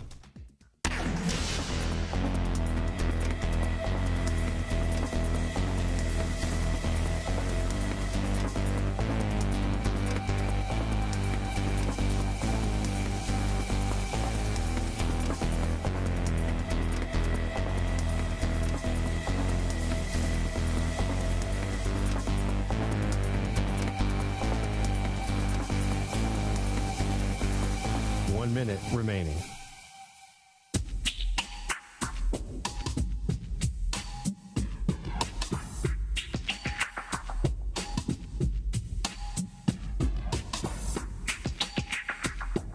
$45 seconds remaining.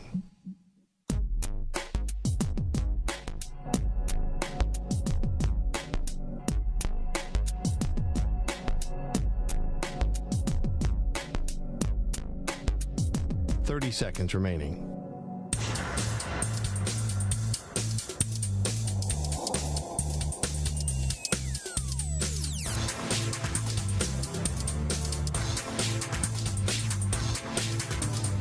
Seconds.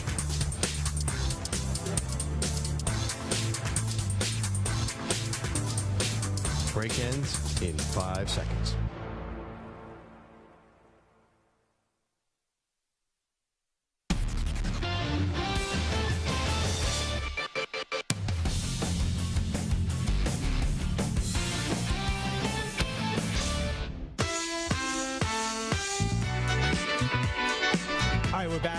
Maggie and Perloff. I just want to run something by you guys, all you guys. Okay. And let you know if this would bother you. Okay, so I get in, I bring in my chicken salad wrap from Trader Joe's, and I go to the soda machine to get a Diet Dr. Pepper to go with it. Okay.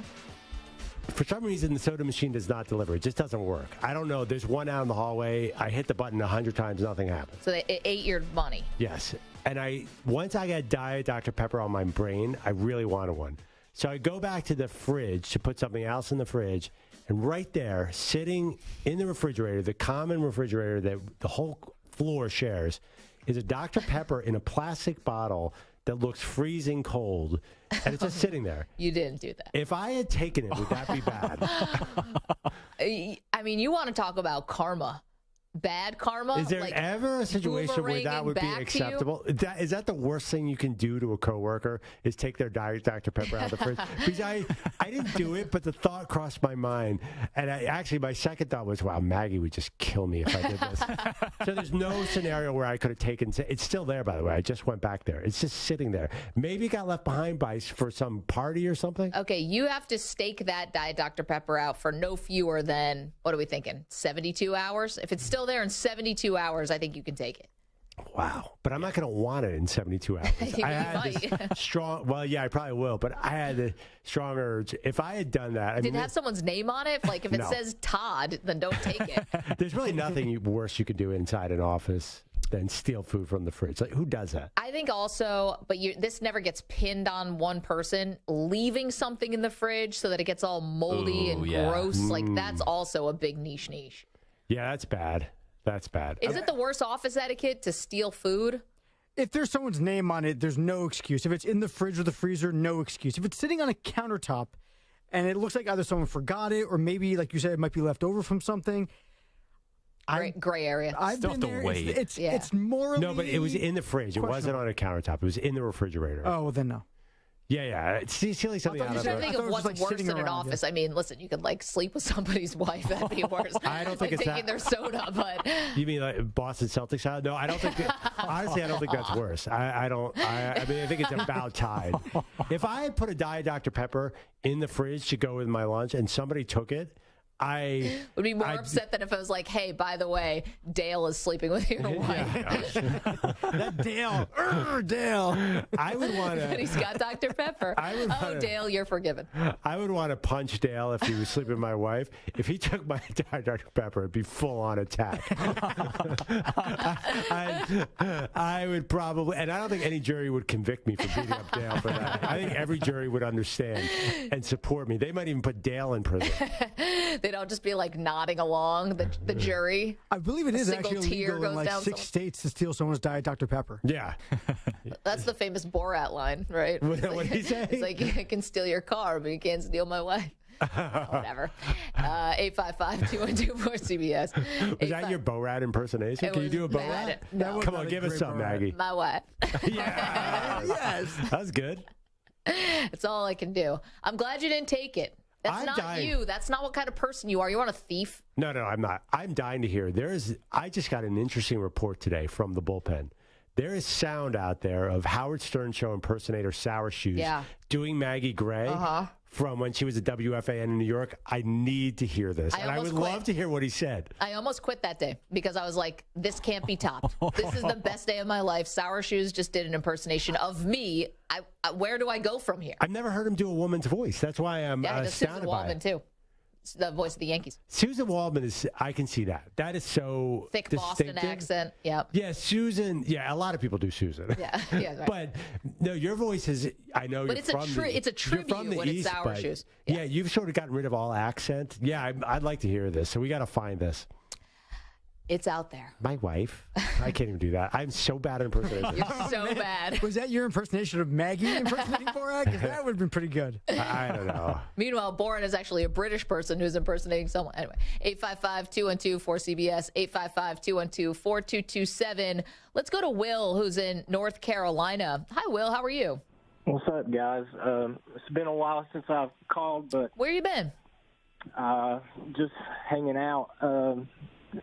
I've been begging or been dying to ask you about Ken Dorsey. What kind of grade would you give Ken Dorsey on the year in Buffalo? And you're interested in this because you want him to come and be the coach of the Carolina Panthers? Well, I see where we're interviewing him. Yep. He was there with Cam, but I mean, honestly, what kind of grade would you give him this year? Okay, so I'm glad you asked because I was incensed after the game against Miami. Well, thank you for the call. Because of the what I thought was the play calling in the second half, which was going for all these all or nothing plays when you're, have a lead. And, well, they lost the lead actually in the third quarter. But I didn't understand why they weren't trying to move the ball and, get into any kind of rhythm. But upon further review and people really looking at the tape and the all-22, it looks like Josh Allen was doing a fair bit of freelancing there, where there were a lot of underneath options there open for him that he decided not to take. Now, I would ask Ken Dorsey, how were the Dolphins able to completely take Stephon Diggs out of the game in that second half? I think that falls on the offensive coordinator. I think you have to realize if you're through the third quarter and Diggs has no catches, then you've got to do something about it. Long story short, what grade would I give him? I'd probably give him an A. I mean, it's been a good offense. I just think at times they go for too much, and they're going for the home run all the time. I thought that looked like a function of the game. I thought the Dolphins were sending all these people to Josh Allen, and they were obviously double-teaming Diggs. They were begging. They were putting on one-on-one matchups. Josh Allen was throwing to one-on-one matchups on those long passes.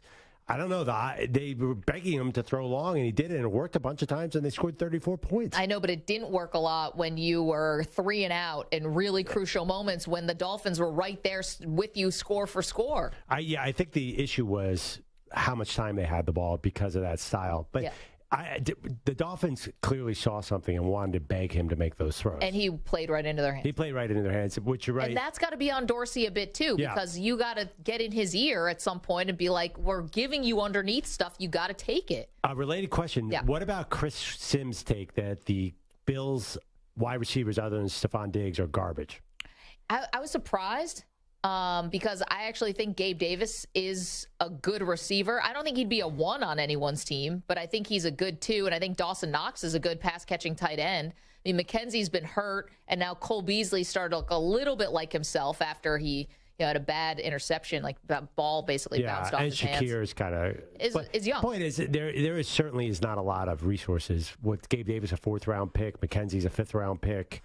Shakir's a 6th-round pick or something. It's not exactly a proven wide receiver room. You will give me that. I will, but I think at some point James Cook is going to have to get more involved in the passing game a bit. I mean, it's not like he's throwing to nobody. I can't use that as an excuse. It's so hard to tell what's the quarterback, what's the receiver. I don't know about. It's hard. What's the quarterback and what's the offensive coordinator in this instance? Yeah, if you put Gabe Davis in another team. Yeah. Is he even a starting receiver? It's so hard to tell. I think he looks pretty awesome to me right now, and he makes big plays, but it's hard to tell because Josh Allen throws such a beautiful pass. I don't know. He's an incredible quarterback. I mean, it makes them all look good. Big Al is in Sacramento. He's got a gripe. Al, what's up? Al. Whoa. Al, what you doing? Al clearly on the road. Going to put you back on. Oh, he's back. Okay. Al, what do you have for us? You're upset today, Al. Sorry, sweetie. Sorry. I'm in California, so I'm going through a car wash. Okay. It's a good time to call us. So I'm getting the truck all spick and span because I'm going to the land of the warmth and play 4 rounds of golf down in Palm Desert here this week. So we're jealous. Nice. We're jealous big time. I'd love to have you come. Come and take you sometime. Anyway, I'm just sick and tired of these locals. And I heard you say you're on San Francisco. Yeah. These people are all nuts over themselves. They're going to blow the Cowboys so far out. That's what they believe in their mind, the local SF sports station. Most are saying 14-17 easily. And I just hope not. I hope the Cowboys just beat them. They have to beat them bad. Just beat them. That'd be great. Wait, Al, if I'm remembering right, Al, aren't you a Raider fan? No, my best buddy had Raider season tickets. No, darling, I was a San Diego Chargers fan. Yeah. Hey, Al, are you getting into the Kings at all? What's the story? Oh yeah, like the beam. Young man, because you are a young man compared to me. Listen, I grew up in the mighty KTLA, Channel 5, and I've been a Lakers fan since '64. Oh, okay. Up on them. So you didn't enjoy watching De'Aaron Fox take down the Lakers last night? Oh, I'm disappointed, Al. He's a good player. And did you notice how he gave a hug to his teammate, Gabriel Wyans? Yeah, that was kind of nice at the end. They're Kentucky guys. But, hey, listen, we're down. Half the league's Kentucky. They have to hug everybody and never get the game in. Al, I understand because I was out in San Francisco on Friday, but I'm back in New York now. But there was definitely a buzz. I mean, listen, everyone was feeling pretty confident facing the Seahawks. Yeah. Oh, but he's saying 14-17 points for this game, I believe.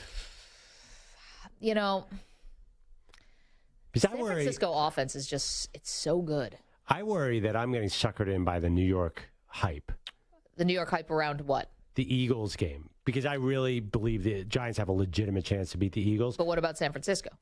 No. My point was when you're in a local market, can all the optimism build on each other? And is that what Al's referring to where, your neighbor thinks the Niners are going to win by 2 touchdowns? It's hard not to get caught up in it. And I got to tell you, Philly, I think, is very negative on this Eagles game. They're worried about the injuries. So I worry that I'm not being objective. I'm being influenced. Do you think the collective soul of the fan base matters to the outcome? Like the fact that 49ers fans are overly confident. I'm not confident in the Bills. You're not confident in the Eagles. Like, who's confident right now? Chiefs fans, I guess. They should probably be feeling confident. Chiefs fans are pretty confident. And 49ers fans. Dallas fans are too snake-bitten. Yeah, and also the Bills have a tough assignment. I think. You think? Yeah, I mean, the Bills, of all those teams, have the toughest team they're facing. Yes, I agree with everything you just said. Sorry, Samter was talking in my ear. Okay. I couldn't multitask. Darn it. 855-212-4CBS, 855-212-4227. No, I was listening. I really do agree with what you're saying. I think that you're getting caught up in your surroundings. For you personally. Me? Oh, you think I'm getting caught up? You're getting caught up. You're too close here. We're like 15 miles from Giant Stadium, where you're too close to the product. No. I just see this game playing out. If Daniel Jones keeps running for first downs, the Eagles have too thin a margin on offense, and Jalen Hurts better be 100% healthy. The longer you keep doing this, the more money I'm going to put on the Eagles. I'm laying the 7.5 right now. I'm thinking about Miles Sanders over props. If that's who you're depending on, Miles Sanders, you're in trouble. Boston Scott anytime touchdown. Yeah, Miles Sanders. I'm spending the money already. Miles Sanders has proven he will let you down in key moments, time and time again. Jalen Hurts over rushing props. How about that? 855-212-4CBS. I hope so. 855-212-4227. Okay. Yes, Shaun King next. Okay, let's do that. Shaun King, Super Bowl champ, quarterback. He'll join us to talk about these games and, of course, where he thinks is the next destination for Tom Brady. We'll get to that in just a moment after this CBS Sports Update with Rich Ackerman.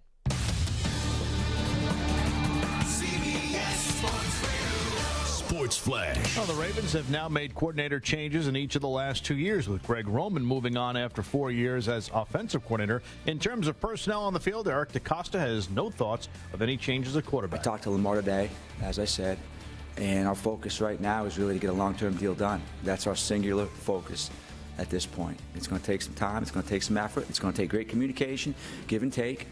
But I'm confident that we'll be on the right path to get that done. Jackson will have a say over the next offensive coordinator. The Buccaneers also in the market for one after firing Byron Leftwich, as well as most of their offensive staff. The NFL is enjoying success in the ratings and internationally in recent years and will continue games abroad next year, with the Chiefs and Patriots both hosting games in Germany, while the Bills, Jaguars, and Titans will play in London. The NBA is international this afternoon in Paris. Third quarter, the Bulls lead the Pistons by a score of 82-66. Nikola Vucevic with 16 points and 13 rebounds for Chicago so far. The Celtics go for their 8th in a row in a rematch of the NBA Finals when they host the Warriors. I'm Rich Ackerman. Coming up later on the Zach Gelb Show. Maybe I'll show up for the first half of the show, but not the second. I'm trying to be like Brandon Staley. Join us 6 p.m. Eastern, 3 Pacific.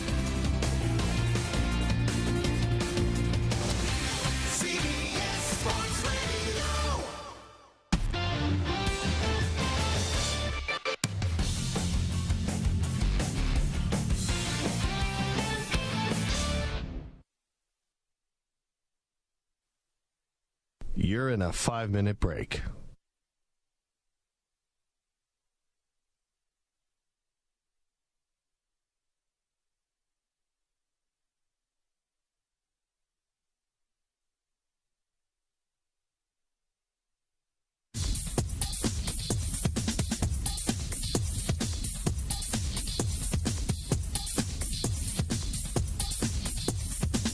Four minutes, 30 seconds remaining.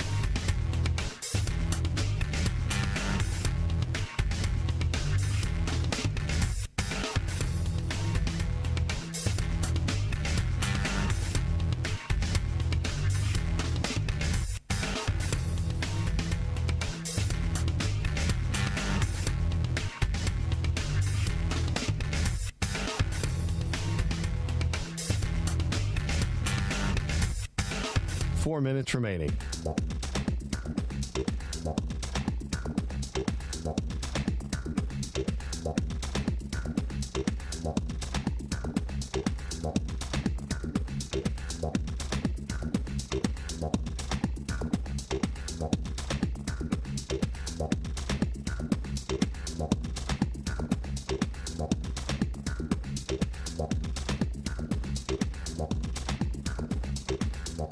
Three minutes, 30 seconds remaining.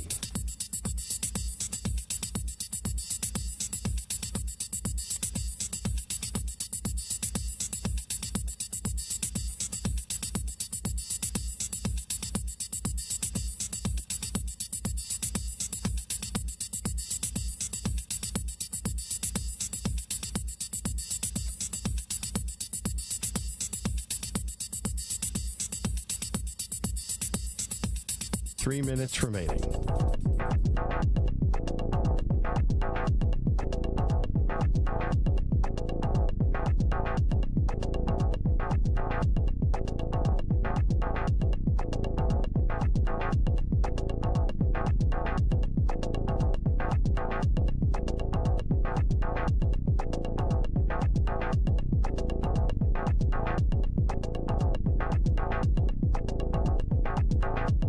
Two minutes, 30 seconds remaining.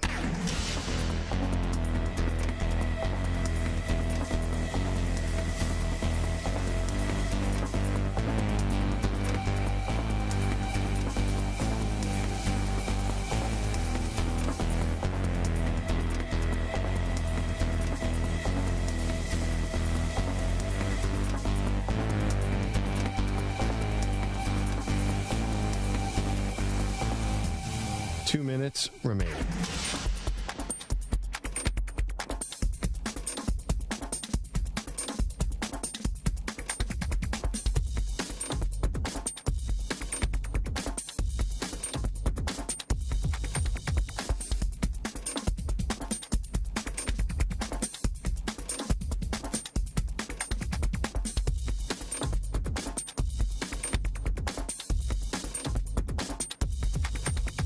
One minute, 30 seconds remaining.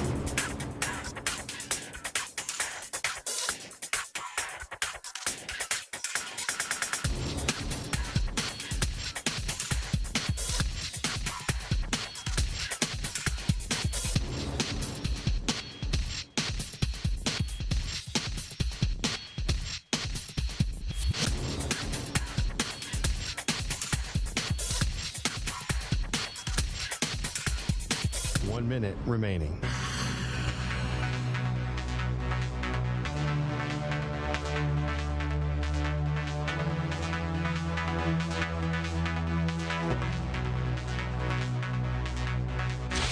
Five seconds remaining.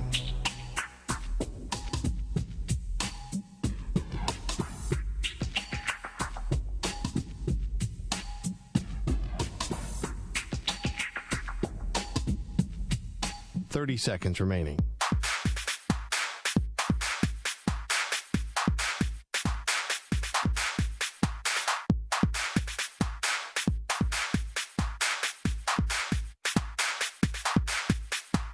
Seconds.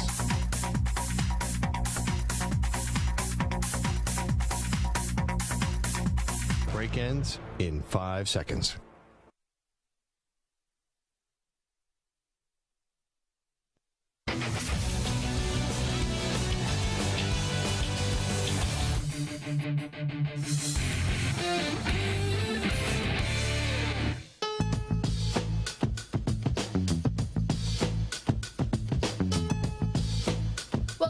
Maggie and Perloff.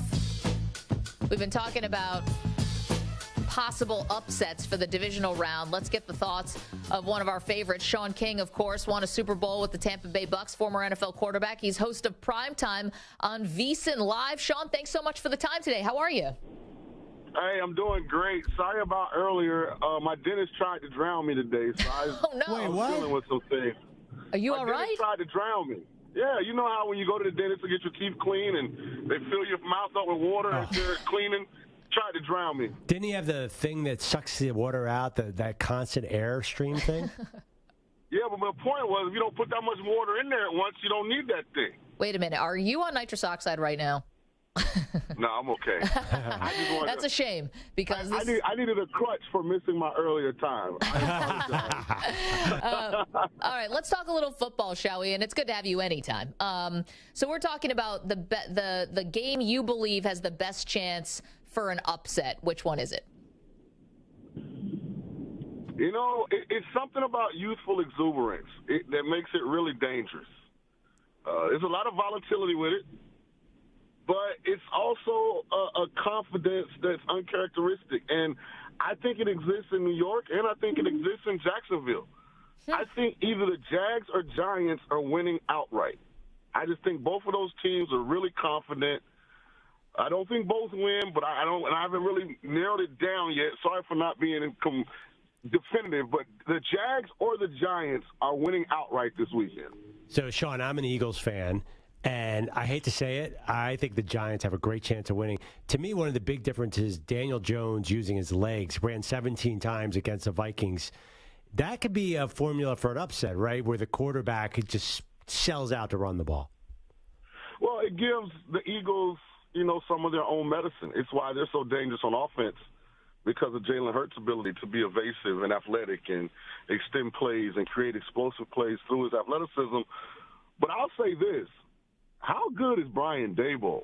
Man, he has Daniel Jones looking like a franchise quarterback, and he left Josh Allen, and all of a sudden Josh Allen looked a lot more like that guy from Wyoming that was turnover prone and extremely raw. We're talking with Shaun King. I'm afraid you're right, although I don't know if it matters who Josh Allen's offensive coordinator is, right? Because I think that he's out there, or it seems, Shaun, you'd know more than I would. It seems like he's out there going for those home run plays when there is safer throws available to him. He's just not doing it. Well, it's the gift and the curse with a guy like him that's that talented, that physically imposing. Patience is not always something that's, a known commodity to super, super talented people. But sometimes patience is the best way to approach the game of football. And I think what you're seeing with Josh is Ken hasn't been able to rein him in as well as Brian Daboll was. And I'm talking Ken Dorsey, the coordinator there. Brian did a great job of creating enough explosive situations for him and making him be disciplined and do the little things right all the time. Like, Josh is a guy that's going to make 3 highlight plays, but he's going to miss 12 layups.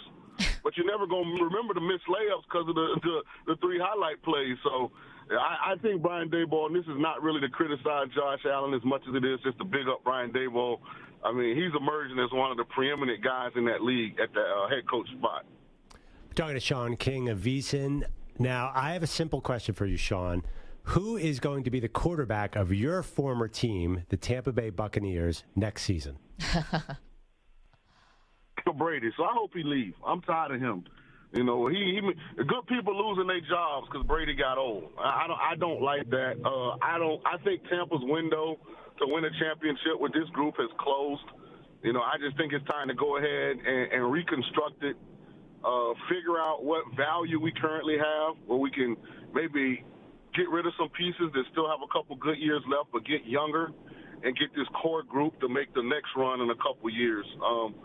Appreciate everything that Tom did. He brought us a championship, but we didn't lose that game against the Cowboys because of Byron Leftwich. We lost that game because Tom Brady's gotten old. And if all of us keep living, I'm talking to myself, Maggie, Andrew, everybody listening, we're going to get old too. It's amazing how you step off the sidewalk onto the street, and it seems like it's a 10-story drop now as you get older. That's what happens to us. So, Shaun, where do you think Brady is going to play next year? If not Tampa, where? Well, I wish I had Brady's options. Doesn't he have a $300 million deal waiting for him at Fox? Mm-hmm. I would go ahead and, put on nice suits and talk about the game. But, I would imagine if he ends up in Vegas with his good friend Josh McDaniels.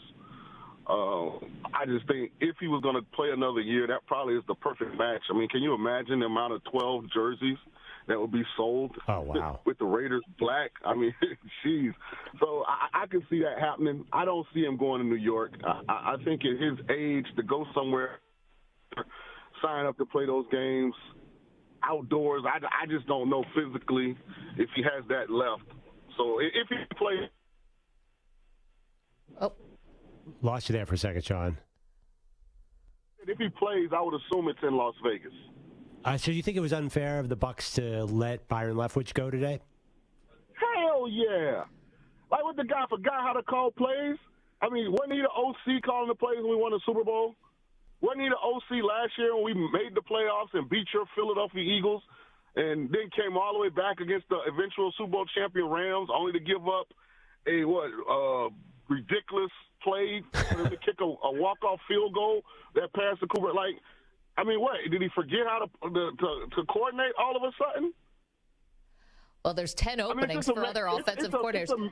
It's amazing how different the energy is towards certain athletes if people really like them. Shaun, do you think that the same thing happened to Arians, though? Did you think Arians wanted to leave the sidelines to go up to the executive suite? Arians walking away makes a little more sense to me because I know how highly he thinks of Todd Bowles and Byron Leftwich, and putting them in those positions, I could see him doing that to elevate their careers. But I'm sure, based on what I've heard, that, Tom wasn't against Bruce, going upstairs. And, but that's what happens. I consider myself a man of the people. I try and really, wherever I live, and, and really become a part of the fabric of the community. And part of that is dealing with young people and dealing with the elderly. So I'll go to, nursing homes, and just talk to people and, see if I can be of assistance. And, man, them some of the most stubborn people I ever met in my life. And that's what Brady is now. He's old and stubborn. What about Rodgers? Where do you think he plays in Green Bay next year? It's interesting. I don't know if you guys saw the Rob Gronkowski interview with Pat McAfee. Yeah. And he had Aaron on, and he asked Aaron about coming back. And Aaron said, I think I can still win an MVP. And Gronk called him on it, and I was so happy he did because I think that's always been Aaron's problem. I think he's very selfish. I think he's very self-centered. I think he's so consumed with Aaron Rodgers that he's kind of tone deaf to some things that we would think would be common sense. And so if he comes back, he comes back. I don't think he's winning another championship. Based on his comments on Pat McAfee, I don't know if it matters as long as he wins another MVP. All right, Sean, we have 1 minute left. Real quick, Lamar Jackson, will he return to the Ravens?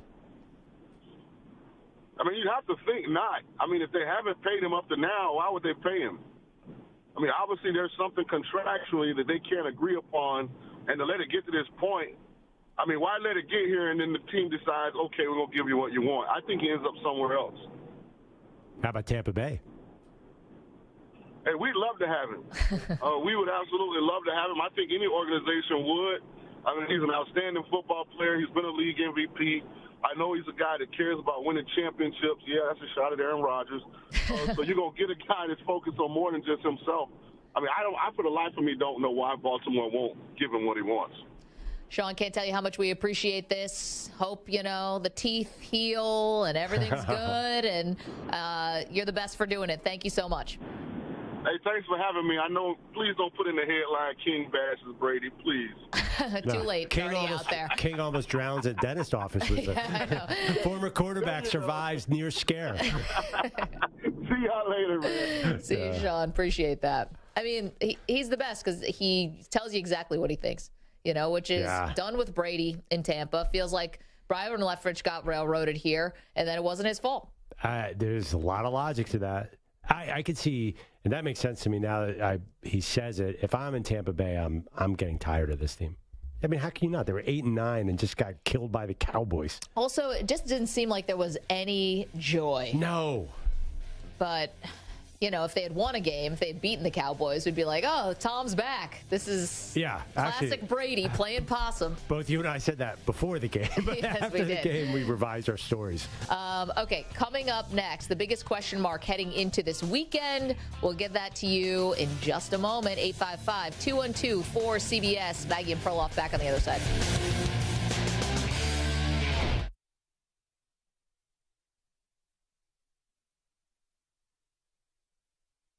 You're in a 5-minute break.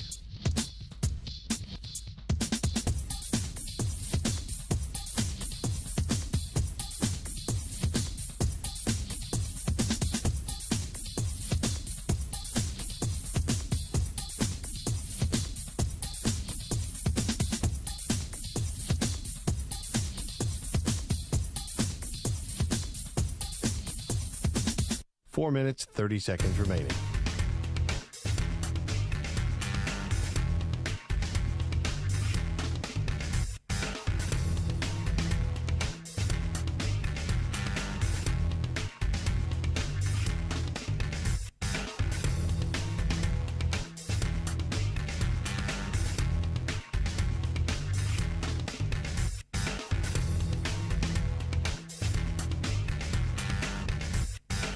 Four minutes remaining.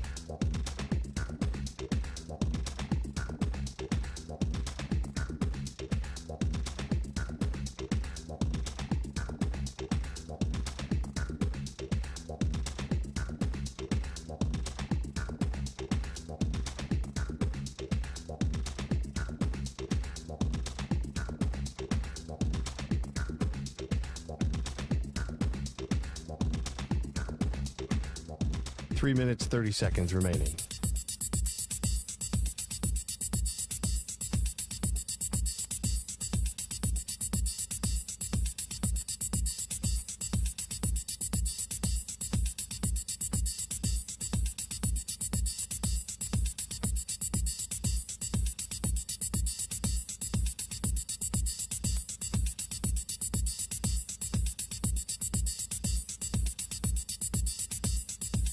Three minutes remaining.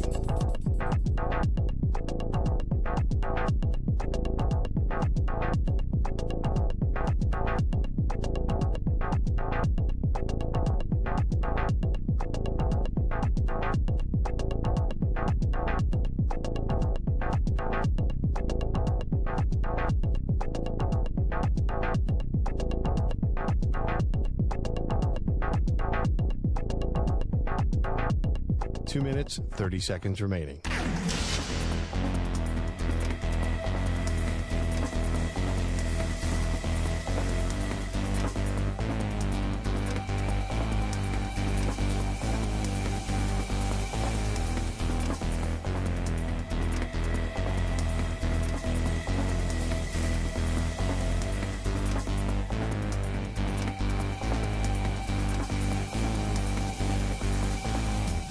Two minutes remaining.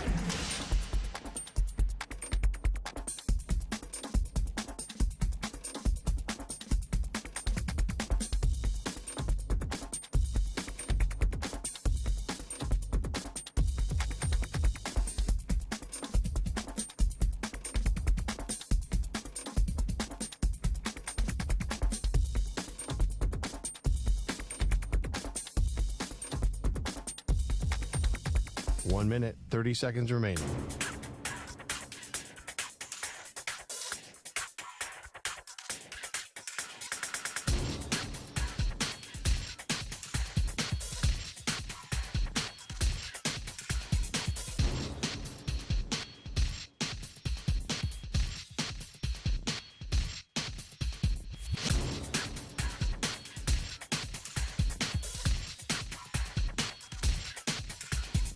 One minute remaining.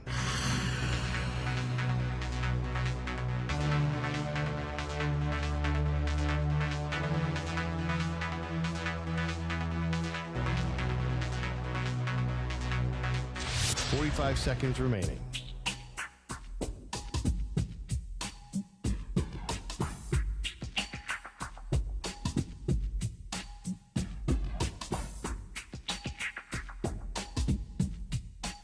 Seconds remaining.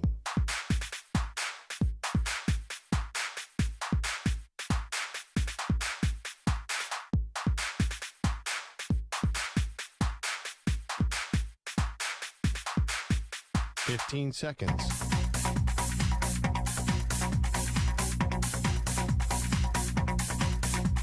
Break ends in 5 seconds.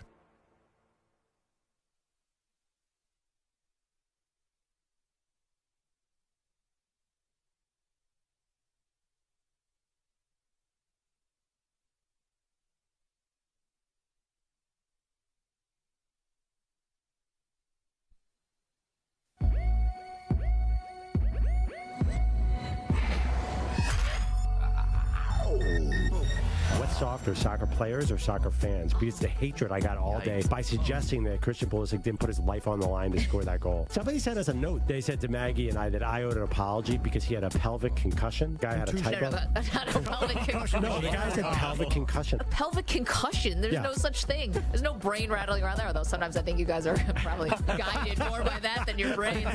Right, there's no pelvic. I know there's no pelvic concussion. Fancy word for bruise, which doesn't sound good at all. Pelvic contusion. Better than pelvic concussion. That's a lot of rattling around on there. I honestly had Googled pelvic concussion last night to see, and you should have seen where it came up.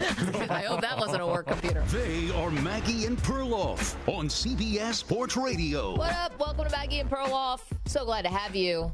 So if you just missed our interview with former NFL quarterback, won a Super Bowl with the Tampa Bay Bucks as a backup, Shaun King, who now works as the host of Primetime on VSiN Live. If you missed that, he was not messing around. Basically said without mincing words, don't want Tom Brady back in Tampa. Sick of that guy. Getting people fired like Byron Leftwich just because he got old.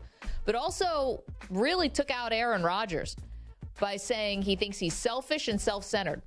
And the fact that Rodgers on the Pat McAfee show recently said he still feels like he can win MVPs and didn't say anything about winning Super Bowls, but said MVPs, kind of revealed like what Aaron Rodgers is really about. Yeah. I didn't really go back at Shaun, but I thought in the context of that interview, I don't think that's fair to pin that on Aaron Rodgers. He was just answering a question. I don't know. I understand what Shaun's saying. There is a lot of evidence to point towards Aaron Rodgers being selfish. That quote in the context of the interview to me did not bother me that much, but it certainly has bothered a lot of other people. I think it bothered you a little bit. Well, and Rob Gronkowski was the one who called it out on Kay Adams' show. But here was another part of the Rodgers interview, and I guess we should probably, let's hit it. What the is Aaron Rodgers up to today? So there was part of this McAfee interview where they were talking about sort of what Rodgers is hoping to see out of the Packers this next season, the upcoming season, and how he wants his guys around him. This game is about relationships. It's about the players you play with and count on, even if they don't maybe show up huge in the stat book. A guy like Mercedes Lewis is an important cog in the wheel of the locker room and the momentum of the team. That's a guy I want to finish my career with. I want the Randall Cobbs of the world, if he wants to keep playing, in my locker room. Guys you can win with. Alan Lazard, Bobby Tunyon, Dave Bakhtiari. There's a lot of interesting names that we'll see. Their desire to re-sign these certain guys who are glue guys in the locker room will be an interesting conversation to be had. Yeah, I know that Rodgers has earned the right to have a very large say in what goes on with the organization. I think that front office and him, they've tried to get on a better page with that and give him more say, quite frankly. And I think they brought back Randall Cobb because he wanted Randall Cobb and have made other concessions for him. But can you really start saying, and I want this guy, and I want that guy, and I want this guy? I mean, the front office is not innocent here, but they are trying to build a team. And if they don't want Mercedes Lewis or they don't want Cobb or Bakhtiari, it's really not Rodgers' say, is it? Well, if Bakhtiari's not back, he's got to get out of town. Well, can he stay healthy for a full season? Well, he's overcome the knee stuff. I looked at what he missed. He had appendicitis last year. He was perfectly healthy other than that. In 2021, he played one game, and this year he played 11. He blew out his knee. Yeah, but his knee got healthy again. The year before that, he played 12 games. So the last 3 seasons, he has not been on the field for a full season. So who's going to play left tackle in front of Aaron Rodgers? Well, I mean, you can't just find a left tackle. That's impossible. Okay, but what's better? You're constantly having his backup play, and I don't know how much money are you going to pay for a guy who can't stay healthy? That's a normal question to ask. Okay, if you watch the Packers last year and you say they let Devontae Adams out of the building, regardless of what they offered him, they let Marquez Valdes-Scantling out of the building. They do not pay Alan Lazard, then what are you doing here? Yeah. What's happening? Yeah, you have to watch one Packers game to say, you got to pay some veteran receiver. I don't care about Randall Cobb, and even Rodgers said Randall Cobb if he wants to come back. Obviously, you have to bring back Lazard. If they don't bring back Lazard, then what are you doing here? Well, you can bring back Lazard, or you can bring somebody in who is better than Alan Lazard or equivalent to Alan Lazard. That's not their pattern. First of all, and what free agent are they going to bring in that's better than Alan? Lazard's probably going to do well in the market. I think Lazard's going to make some money, no doubt. But I'm just saying, the Philadelphia Eagles needed a wide receiver. What did they do? They went out and traded for one, and then they paid him. What did the Bills needed a wide receiver? They traded for one and then paid him. The Packers are not going to do any of that. They never done any of that, and there's no chance they're going to do any of that. Then maybe Rodgers knows that. So why? But does at least bring back the veterans who can play instead of going to all rookies. Well, here's the thing, though. It's it might not be the way they want to build the team. Yes, of course you want to give Rodgers more weapons. We've all been screaming about that for years now. Well, and especially when Devontae Adams decided to leave. But, I don't know if you can call that many shots. Even if you're a star. Do you think Tom Brady got to say 5 people he wanted in New England? Maybe in Tampa he did. But in New England, I don't think he got to say that. Well, in New England, I remember he spoke up for Logan Mankins, who he wanted to keep. and they got rid of him. And then he turned out that he had a bum knee. So the Patriots, of course, are always smarter. But Rodgers has a great. I mean, the reality of what Rodgers is saying: if you're going to cut all the old guys, then don't bring me back. I mean, that is the only logical stance for him to say, okay, you're right. Cut all the veteran players, bring in all rookies, then I'll stick around. Why? For what? And, don't talk about DeAndre Hopkins. None of that's happening in Green Bay. That's never happened. They're just going to plug in and cheap rookie guys around him. What's the point of him being there? If there's no Bakhtiari, if there's no Tunyon, if there's no Lazard, he's got to get out of town. Okay, but here's the thing. If you're going to bring in young receivers, or you have guys who are like a Christian Watson who's going to be going into his second year, how about this? Work with the guy in the offseason. Maybe he wouldn't look like so much of a rookie, and he got hurt earlier in the year too, so I don't want to put it all on just his play. But maybe he wouldn't look so bad if he actually was getting meaningful reps in the offseason with Rodgers. Brady does that with all of his guys. Like, he does the things in the summer. He was out in Tampa in the middle of the pandemic breaking the rules to get chemistry with these guys. I'm not saying that's admirable. I'm just saying that's what happened. Do you remember that Super Bowl team with the all-rookie wide receiving core? Listen. It is. I mean, rookies do not win in the NFL. I think people, during draft time, they go delusional and say, this quarterback's going to come in here and help us get to the AFC title game. That is so rare. You win with veterans, obviously. Yeah. And there's just no way. If they're gonna, he's Who were right. the veteran receivers on the Bengals? Okay. I mean, Boyd has been in the league for a while, but like they were relying on Higgins and on Chase, who are young guys. With Burrow. Yeah, but that was the number 5 pick and the number 32 pick. The Packers have nothing like that. Yeah. And they're not going to have Jamar. If you could bring in a Jamar Chase, or if you could get a wide receiver in the top 5 for the Packers, then maybe there's a discussion. They wouldn't do that. Also, first of all, they draft someone else, and they've never had the number 5 pick. They're too good to get the number 5 pick. They don't bottom out. Jamar Chase was a gigantic anomaly. I mean, there is no other. He was very, very rare. Nobody else. I mean, who was the Bills' big draft pick, a wide receiver, famously in top 5? Sammy Watkins. Oh, well, yeah. They traded up to get him. That's the rule of top 10 receivers. Most top 10 receivers. Look at the draft that Mike Williams went. Rodgers had Sammy Watkins and barely used him this year. Yeah, because he's a scrub. But, I mean, look at Mike Williams. Remember the draft that went Corey Davis 5 to the Titans, Mike Williams 7 to the Chargers, and John Ross 9 to the Bengals? All 3 of those teams thought those rookie wide receivers were going to put them over the top. None of them do. It's such a – you can't really point to the Bengals. I understand what you're saying, but – Well, honestly, why does Aaron Rodgers want to be surrounded by rookies? Okay. Why would he do that? So the other part, though, that I think we tend to forget sometimes is that the reason why Davante Adams left is, to play with Derek Carr, but now Carr's not going to be in Vegas, and Adams says he's still staying. It's because he didn't know if Rodgers was retiring or not. So part of the reason why Rodgers lost his best receiver and his number 1 weapon is because of his own doing, because he was waffling, or he was in a you-know-what match with the front office or whatever, and it led to Adams being like, I don't want to be the last man standing in Green Bay if you're going to leave. That's totally true. He has to own that. Well, let me ask you about, put yourself in Aaron Rodgers' shoes. Yeah. They cut Bakhtiari. Am I high now, or am I not high? You're normal. They cut Bakhtiari, they cut Lazard, they cut Tunyon. Do you want to be there? Well, if I really... I mean, they're paying me, almost $60 million. So I think I would like to be a woman of my word and be like, I'm going to help these young receivers, and I'm going to get them up to speed. Watson obviously has a lot of talent. He's really fast. And second-round receivers, that's where Davante Adams came from. I mean, there's a lot of good guys in the second round.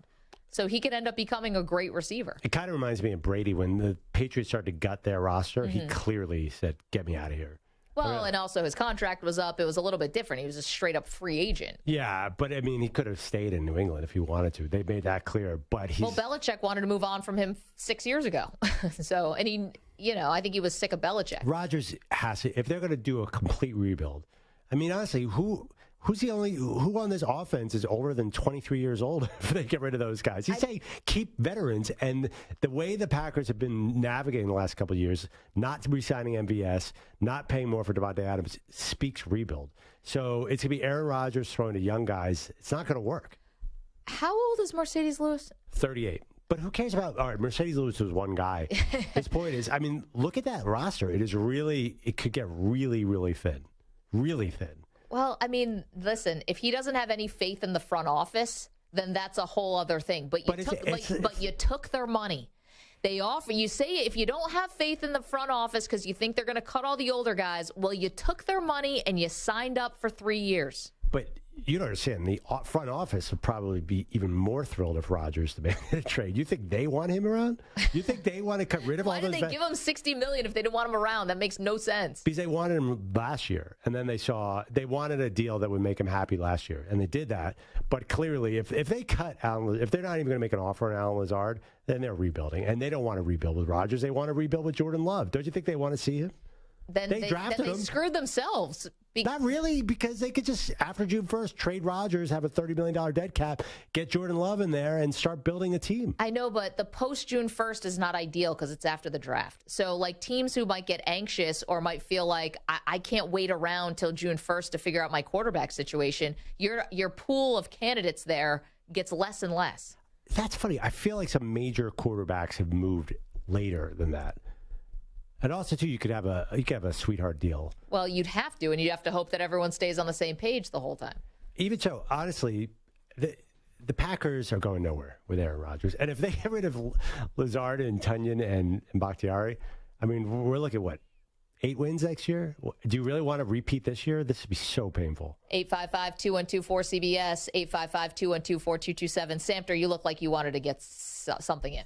A variety of things. Well, first of all, remember Baker got traded last year in July. Not that Baker is Aaron Rodgers, but I think a lot of quarterbacks with that post-June 1 thing, I think teams will oftentimes a lot of teams go into the season being unsure about their quarterback. And I think July or after June 1st is fine if you don't have the... Different situation. I mean, Baker was... Slightly different. No, but I mean... Last offseason, he was the name. I mean, obviously it was Russell Wilson, but after Russell Wilson and Rodgers was staying in Green Bay, Baker was the guy. March 16th is when Russell Wilson was traded. Right. So before I mean, the guy who Rodgers is modeling his late career after Favre went in, I think, July to the Jets. Right. That's really there's plenty of that's teams the model that I think of. July and even August being uncertain about the quarterback situation. But that's besides the point. The thing with Rodgers, I don't even think it's about faith in the front office. It's a power play. You remember a couple of years ago the Jake Kumaro thing?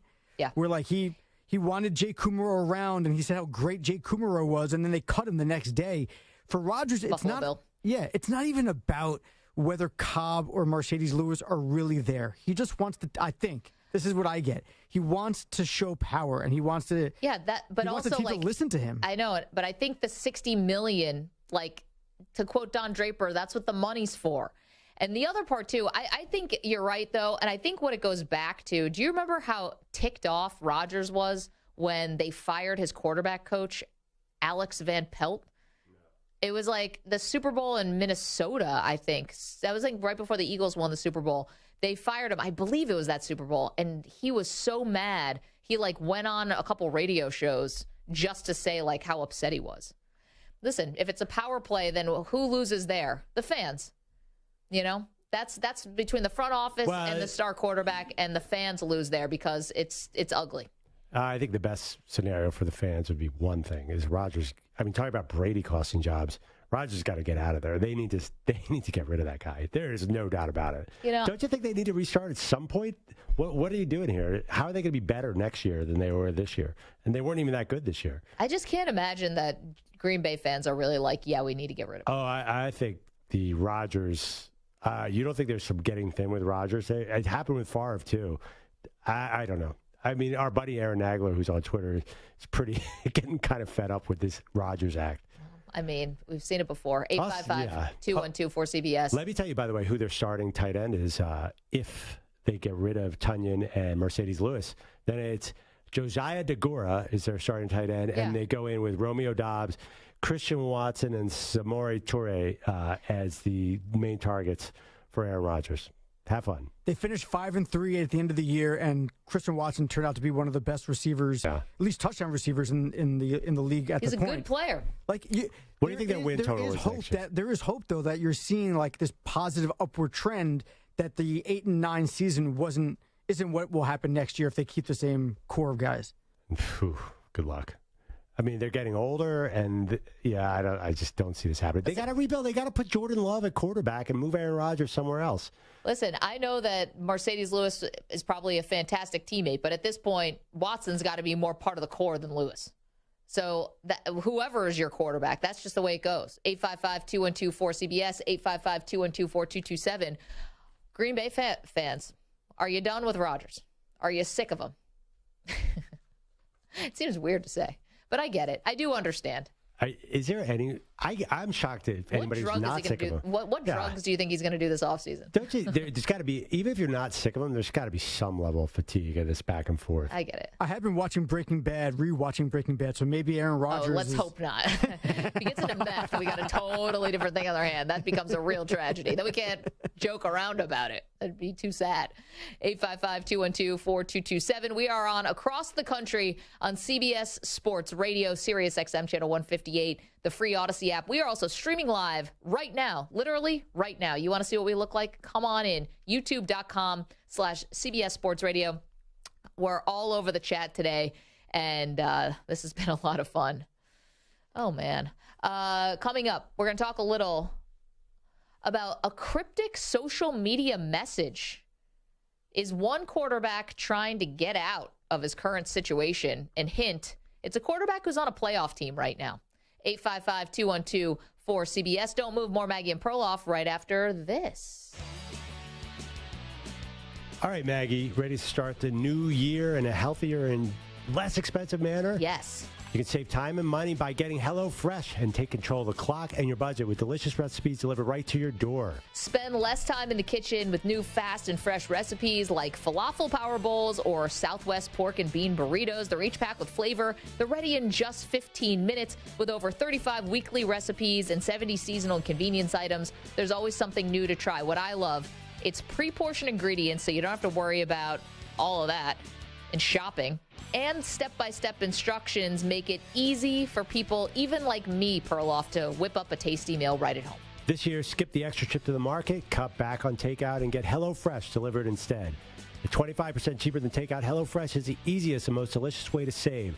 Start the year off right with a great deal on America's #1 meal kit. Sign up today for 22 free meals plus free shipping with code SportsNews22 at HelloFresh.com/SportsNews22. That's code SportsNews22 at HelloFresh.com/SportsNews22.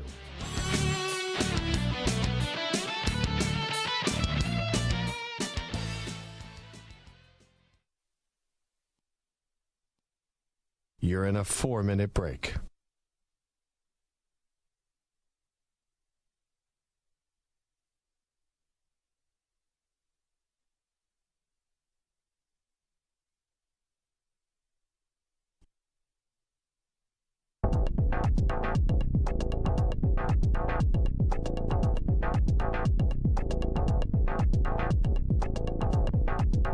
Three minutes, 30 seconds remaining.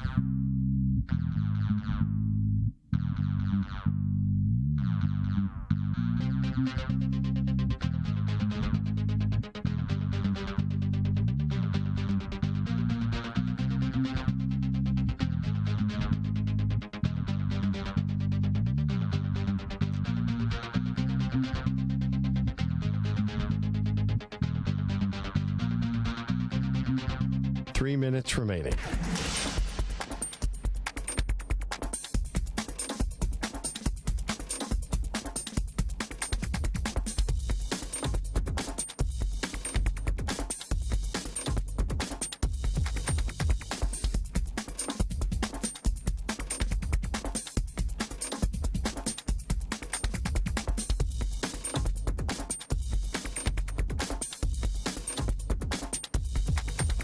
Two minutes, 30 seconds remaining.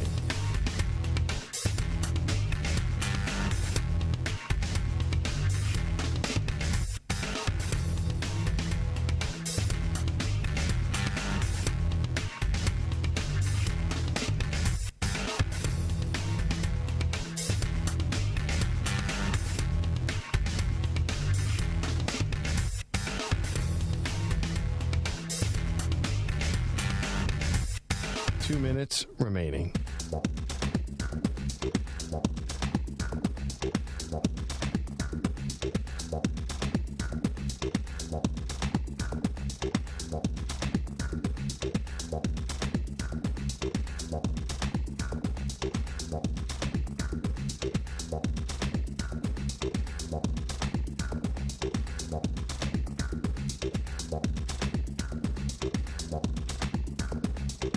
1 minute, 30 seconds remaining.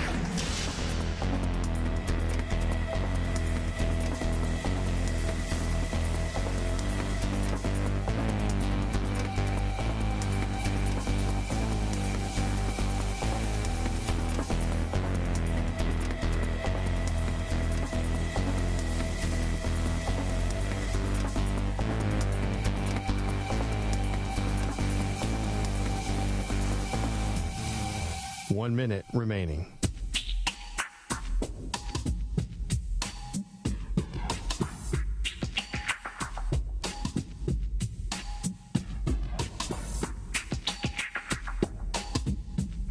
Forty-five seconds remaining.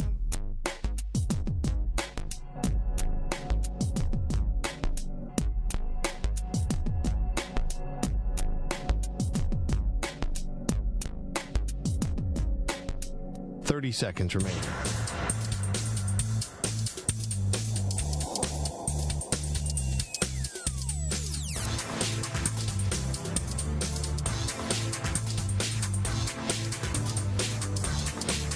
Seconds.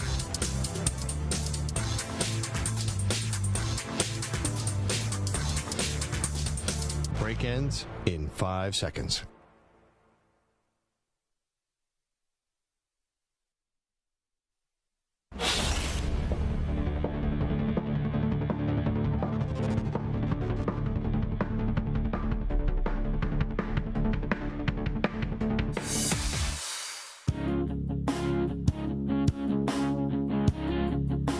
This NFL postseason, every Westwood One NFL broadcast streams live for free, all on the road to Super Bowl 57. Catch all the action on the Odyssey app, on WestwoodOneSports.com, via Westwood One station streams, or by asking Alexa to open Westwood One Sports. It's all sponsored by AutoZone. Free battery testing, free battery charging, and replacement batteries that fit your needs. That's what makes AutoZone America's #1 battery destination. Get in the zone. AutoZone. Back on Maggie and Perloff. Maggie, I had a great line that I didn't use in the last segment that it hit me in the break. Did that ever happen to you? Yes, all the time. It's infuriating. We're ripping Aaron Rodgers for being selfish when this is the least selfish thing he's ever said is, don't cut my friends. He's looking out for his buddies. So isn't there a bit of a cognitive dissonance here? Well, technically, Shaun King was the one who called him selfish. I don't know if you also did. But no, I'm the universally. Yes, right. He's kind of no. He is trying to save his friends, but it's also it's for his benefit. Like, is there a better tight end out there than Mercedes Lewis? Probably. No offense to him, he's 38. Well, right, but he said Robert Tonyan. That's Mercedes Lewis is a blocking tight end. Yes, I think he's saying keep Tonyan instead of giving me some 22-year-old out of Colorado State. Of course he wants a veteran player. But that is selfless to say, don't fire my friends. Yeah, no, the part of that is selfless, and then there's part of him that is selfish. He can be both at the same time. I mean, come on. You telling me if they let Alan Lazard walk, you're not going to rip that franchise? This is ridiculous. Are they going to keep anybody? If they don't replace him. Replace it with who? Replace it with a sixth-round pick out of Kent State? No, I mean a real replacement. This is the Green Bay Packers. There's only one kind of replacement, and that's a rookie. So there's no Stephon Diggs coming into Green Bay. So they're not going to replace him. Look at the way they've operated for years. 855-212-4CBS, 855-212-4227. Let's go to Casey's, who's in California, wants to talk about not the Packers, a Packers rival, the 49ers. What's up, Casey? Hey, guys. How you doing? Doing well. How are you? I'm doing well as well. So, you guys had a caller earlier that called in and was talking about how the Cowboys were should easily beat the Niners because the Niners have had a weak schedule and they haven't played anybody. Well, I wanted to rebuttal by saying in the games that Dak Prescott's playing, this is the list of teams that he's beat: the Detroit Lions, the Chicago Bears, the Minnesota Vikings, the Giants, the Colts, the Texans, the Eagles without Jalen Hurts, and Tennessee with Dobbs. And in that time, he lost to the Packers, the Jacksonville Jaguars, and the Tampa Bay Bucks. And the Commanders. To say that the Niners was weak, the Niners beat 4 playoff teams in the regular season, and they beat the Seahawks again in the first round of the playoffs. And if you also want to go further than that, just to go by a team's strength of schedule, is not a very good thing. The the Niners can only play who they play. They had the number one defense in the league and the number one point differential. Listen to this team's schedule after the bye week, and you tell me what people say about this team's strength of schedule. They beat the Tennessee Titans, the Jacksonville Jaguars, the Chargers, the Rams. They lost to the Bengals. They beat the Broncos, the Texans, the Seahawks, the Broncos, and the Raiders. That's 9 out of 10 wins versus terrible teams, and Chiefs? that was the Kansas City Chiefs. Yeah. That was the Kansas City Chiefs schedule. So no one's talking about the Chiefs schedule, but they want to talk about the Niners schedule and say that we didn't play anybody. But well, I would say this, to me, Casey. the Niners, Casey, I think and another thing you could say is that when you played beyond just at Las Vegas, which, whatever, you beat teams handily in this winning streak. It's like you took care of business. The Chargers was close, 22-16. Arizona 38-10. New Orleans blanked them 13-0. Miami 33-17. Tampa 35-7. Seattle 21-13. Washington 37-20.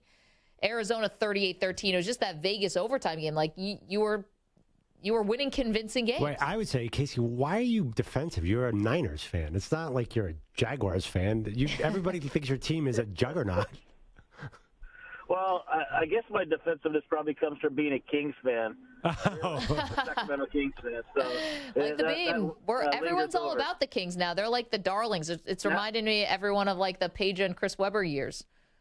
Wow, they finally are. I was a season ticket holder back then as a kid. Yeah. I was lucky enough to be a season ticket holder and go to all the Western Conference Finals games against the Lakers. And I was only about 18 or 19 years old. But it's nice to see him finally come back around. It's very enjoyable. It's been a while. Casey, enjoy it. I mean, and they got hosed, that Sacramento Kings team. Terrible officiating. No, that team went to the Western Conference Finals. I don't know if this team's going to go that far. That team had Hall of Famers left and right. Yeah, no. By the way, I was looking at the standings this morning. The Kings are third in the West, which is really impressive. But they're 25-18.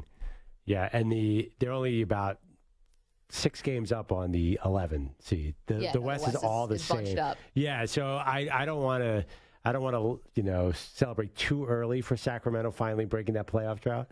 I hope so. They're one of those teams that's like easy to get behind. Is everyone kind of turned into a bit of a Sacramento Kings fan? Hell, they've been in purgatory forever. I think that's a strong statement to say everybody's turned into a Sacramento Kings fan. Did you walk along the streets and high five a guy and say, "Hey, let's go Kings"? A little Malik Monk, a little Sabonis. Who's not rooting for these guys, let alone Fox? Mark's in Wichita has an idea for Aaron Rodgers. What's up, Mark? Hey, good afternoon. We're spoiled here in Kansas having Pat Mahomes, who's a great athlete and also a stand-up person. When I heard just recently from the cutting journalism of Pat McAfee when Aaron Rodgers was on there, the 3 things he talked about is he still thinks he can play at a high level, and perhaps another MVP. Never mentioned about a team or anything like that. So I'm trying to get together a GoFundMe page to send him to Thailand with King. And just make it a one-way ticket. Him being a diva, I'm tired of listening to him. He's on everything. Mark, nobody really cares. Mark, you said that we in Kansas. Yes. Aren't the Chiefs in Missouri? Help me out here. It's just a territorial thing. They took our first name, and that's their married name, Missouri. So you get Mahomes? Is that what you're saying? Do they get the Jayhawks? Yeah. Yes, absolutely. The Jayhawks, absolutely. No. If you live in Missouri, do you get to say, I won a national title last year with the Jayhawks? No. No. It's a one-way. No. It's a one-way relationship. I got to be honest, though, Mark. That's very true. When I have been in Kansas City, I've gotten some stern replies. Like if you ever screw up and say, "Oh, I'm in Kansas City, Kansas," or whatever, if you make that mistake that it's Kansas and not Missouri, people there get offended by it. Oh yeah, I'm originally from Pennsylvania. When I moved out to Kansas, there's the Arkansas River, and you can't call it the Arkansas River because that's a territorial thing too. So. It's a matter of semantics at times, and it's very interesting for sure. I had and appreciate the call, Mark, and also the fun idea of Rodgers with a one-way ticket to Thailand. But I had an Uber ride or whatever, ride sharing. I don't remember what it was, but that got very tense when I accidentally said Kansas. Feels like a bit of an overreaction by said Uber driver. I don't know what you tipped that dude. I hope it's not Missouri. a lot. It's like, ooh, sorry. And then it was like silent the rest of the way. It's like, oh gosh. Yeah, I flew into, I was going to go visit Kansas State University. So I was going to Manhattan, Kansas. I flew in to Kansas City, Kansas, and I thought, or Kansas City, Missouri. Flew into Missouri to go to Kansas. I thought I got on the wrong plane. Because when we landed, the flight attendant was like, oh, welcome to Missouri, everybody. I'm like, oh, crap. I'm in the wrong place. Wow. I hope you didn't tell the admissions people that, because they probably would have said, I don't think you're Kansas State material. No. I was already going to another university. I was just there visiting. Oh, okay. How long a drive is that? Probably 1,000,000 hours, right? I always get the sense that all those Kansas schools. I've never been to Lawrence or Manhattan, Kansas, but it strikes me as a tough. All the Big 12 trips. Still, you've been to Stillwater, right? Oklahoma. No, I've never been to Stillwater. I've been to Norman. But Norman's a suburb of Oklahoma City. Yes. That's relatively urban. It's like I think it was like an hour, maybe less. Yeah. No, urban. I don't know if I would have called urban, but it was not a far ride. It's about an hour and a half, a little bit more than an hour and a half. Oh, okay, that's not bad. No, some of those Midwestern rides though get long. Oh yeah. No, definitely. That's what I was wondering about. And Lawrence, where's Lawrence? That's in the middle of nowhere, right? I've never been. We got to put that on the bucket list. Yeah, now that they're the champions. I think it's about an hour from Kansas City. Oh, both are an hour from Kansas City? I think so, because I wanted to go to Allen Fieldhouse, and when Southwest Airlines years ago used to have like cheap flights to Kansas City, I was like, I wonder how long, and somebody told me it's about an hour. We got to go to Kansas because we know nothing about this. 42 minutes from Lawrence to Kansas City Airport. What? Okay, wait. I'm very happy. Jake in Arizona is here. A Packer fan who wants Rodgers back. Jake, tell us why. I mean, Aaron Rodgers, I mean, I would hate to see him playing another jersey. It killed me to see Favre playing another jersey, especially the Vikings, nonetheless. But, I mean, that defense is coming back intact. I mean, who's to say that they don't add a couple pieces? Like what? Like what piece? Just, yeah, I'd like to see Tanya come back and Mercedes Lewis. And who's to say that defense doesn't play up to its potential next year? And what about Lazard? You got the run game. You got the run game still. Who's to say that Dobbs and Watson don't, take that next step? Do you want Lazard back? I would like Lazard back. I don't see why not. I don't think you have to pay him over the top to get him back either. Well, I think Rodgers would definitely, if he does decide to come back, he's going to probably have one more year, and I'd like to think that he would probably play pretty damn hard. Jake, appreciate the call. There you have it, right from the Packers fans' mouth. And he also said bring back all the guys. Well, if he said if the defense plays up to their standard or what we thought they were going to be this year, maybe you do have a little bit of a different outcome. He also said bring back Mercedes Lewis and Robert Tonyan. And I agree, by the way. So you don't think that they should bring back these veteran guys? It's not about that. It's about, I think it's kind of like when you're getting paid $60 million and you take that money. Yeah. I think it's kind of hard to then say, I've got all these demands about how you're going to use the rest of the money. When I've taken such a big slice of the pie here, and now I'm going to tell you, you got to bring back Mercedes Lewis, you got to bring back X, Y, and Z. This is not against Mercedes Lewis. It's more about Rodgers. I mean, you're getting more input. It seems like they're giving you more input on the team, but you took every last dollar. Doesn't the front office get to decide how they want to allocate the rest of their money? Yeah, but if you're a 39-year-old Aaron Rodgers and they cut all the veterans, isn't that a problem? Well, we don't know if they're going to cut them. I mean, Lazard's a free agent, so it's like there's going to probably be. I mean, I'm looking at the list of free agent wide receivers, and Alan Lazard is going to be, probably get paid here. Yeah, I mean, you understand why Rodgers doesn't want to be a 39-year-old with a bunch of 23-year-olds. I do, but I also think that if you have guys who showed promise like Watson did this year, then he goes into his second year, you might really have something with him. And then if you can fill in around him, listen, if you have Aaron Rodgers on your roster, you're not tanking. You're not rebuilding. You're going for it. You're going for it if you cut your left tackle, your starting tight end, your number 1 or 2 receiver. Listen, the reason why they don't have their number 1 receiver is because of Aaron Rodgers. Okay, but regardless, in this situation right now, you're saying that's a go-for-it move to kill your 4-time All-Pro left tackle, your best tight end in years, and your number 2 receiver. That's going for it? Well, I mean, the thing about Bakhtiari is the last 3 years he hasn't been able to stay healthy. So who am I to say? I don't know. I don't have his medicals in front of me. Who am I to say that that's wise to keep him on the team? Yeah, because him on the bench does nothing for you. Well, I mean, he played 11 games this year, then he had an emergency appendectomy, kind of random. So his knee is back to normal. If you're Aaron Rodgers, I assume you want a veteran left tackle. It's compared to what? A rookie who's a 3rd-round pick? No, I understand. But at the same time, like we don't have access to the medicals. So, he's been slowly declining for the last 3 years. Okay, what if the front office says, I want to rebuild? Then I would, if they say we want to rebuild, which they would never say publicly. Yeah, but if they cut all their veterans if they say we want to rebuild, then Aaron Rodgers has to go somewhere else. Don't you think, just forget, say you're not a Packers fan, just a general fan, don't you think this marriage is over? Don't you think that both parties would be better off starting over? Well, I mean, they handcuffed themselves to him. Not really. It's $30 million. $30 million of dead cap. That's not nothing. 855-212-4CBS. When you have 22 starters, you have 16 guys who are under 24 years old. It's not that big a deal. Yeah, but it's not the right way to do business. Like, good teams don't generally have $30 million in dead cap money. And it would signal a massive mistake that they made, a miscalculation, whatever you want to call it. They got themselves into this mess, but the front office doesn't have an owner to answer to. So they can be safe. I think it's more they haven't rebuilt in 30 years. They've been trying to keep this thing floating, and eventually every franchise, the Patriots, the Packers, you have to rebuild. I think that they have to admit it's time to rebuild. Coming up, the one team who cannot afford to miss on their new head coach. We've got that for you. 855-212-4CBS, 855-212-4227.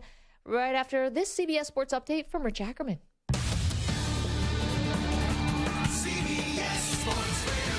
Sports Flash. Well, the Ravens are looking for an offensive coordinator with Greg Roman moving on after 4 years in that role. GM Eric DeCosta is hoping Lamar Jackson stays.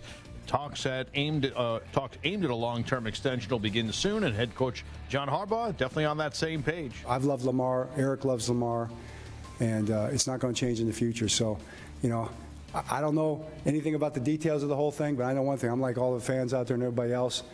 I'll have my fingers crossed and my toes crossed, and I'll be saying prayers. And I have every faith that it's going to get done, and we've got the best people in the world doing it. The Bucs offense was different this year due to changes in injuries, and Byron Leftwich paid the price. He was among several that were let go today by the Buccaneers, who are now also in the market for a new offensive coordinator. One of the longer tenures in college basketball is coming to an end, with Mike Bray announcing he's stepping down at season's end after 23 years at Notre Dame. NBA action this afternoon in Paris. It was the Bulls over the Pistons by a score of 126-108. Zach LaVine led the way for Chicago with 30 points. I'm Rich Ecker. It's Bill Ryder. CBS Sports Radio has moved to Sirius XM channel 158. Or listen to us on your local affiliate. Find your station at Odyssey.com/stations.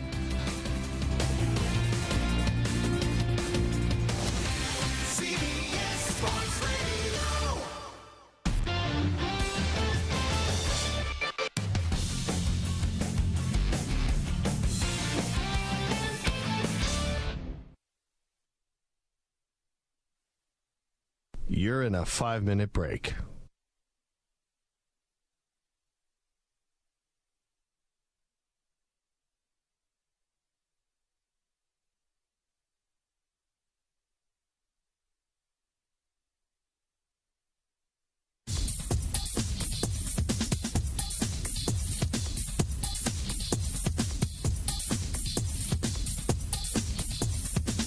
Four minutes, 30 seconds remaining.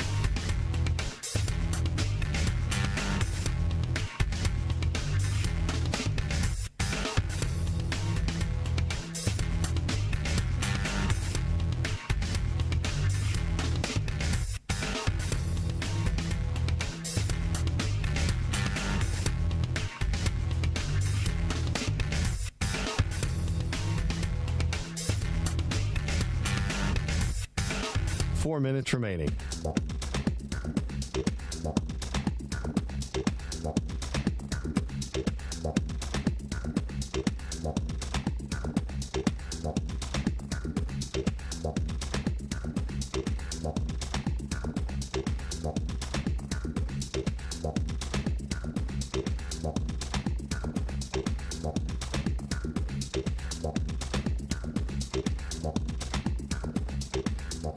Three minutes, 30 seconds remaining.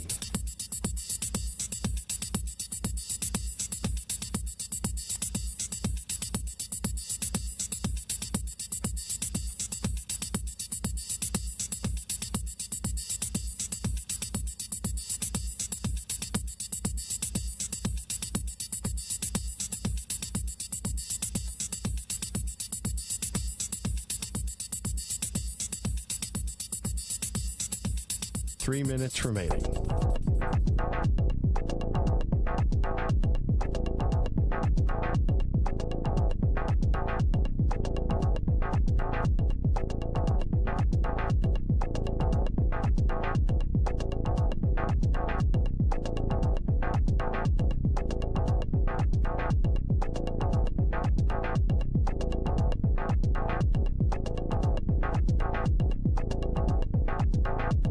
Two minutes, 30 seconds remaining.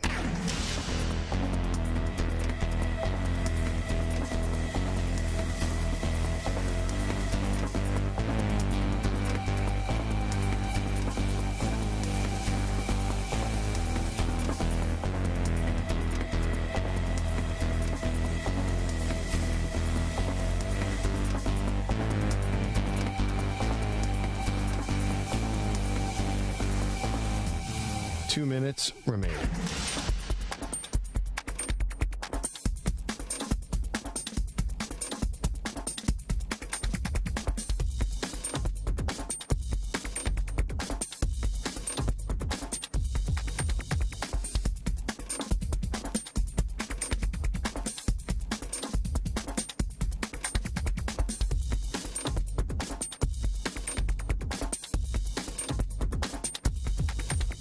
One minute, 30 seconds remaining.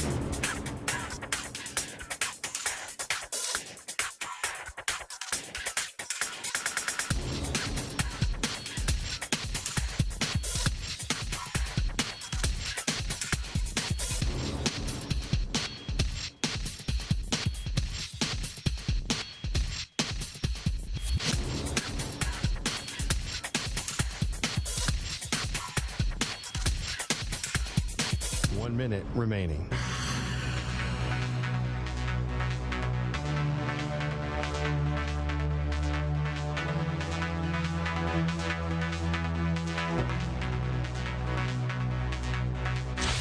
Five seconds remaining.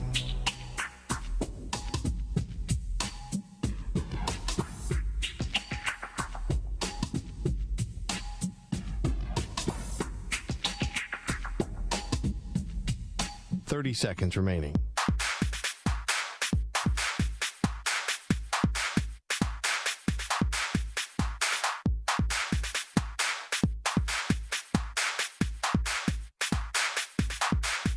Fifteen seconds.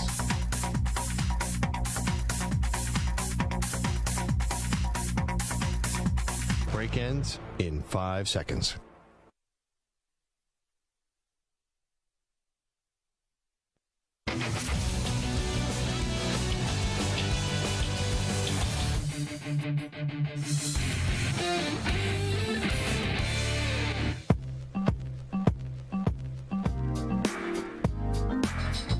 Welcome back to Maggie and Perloff. Man, it feels like there's a lot of news out of Michigan lately. Anyone else picking up on that?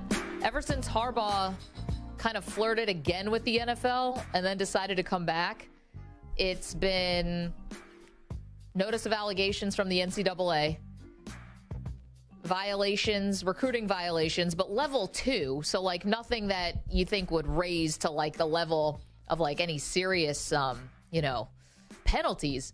But now we're reading, according to Yahoo, that Harbaugh won't, while he admitted that these level 2 violations happened on his watch, he won't admit at all that he misled the NCAA investigators or lied or anything.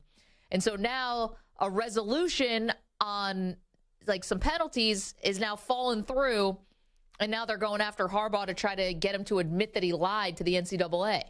And if you admit that you lied to the NCAA, it rises to a level 1 infraction, and now you could be in jeopardy of missing games or being suspended for games. Am I in a time machine till 9 years ago that Yahoo's reporting NCAA violations and anybody cares?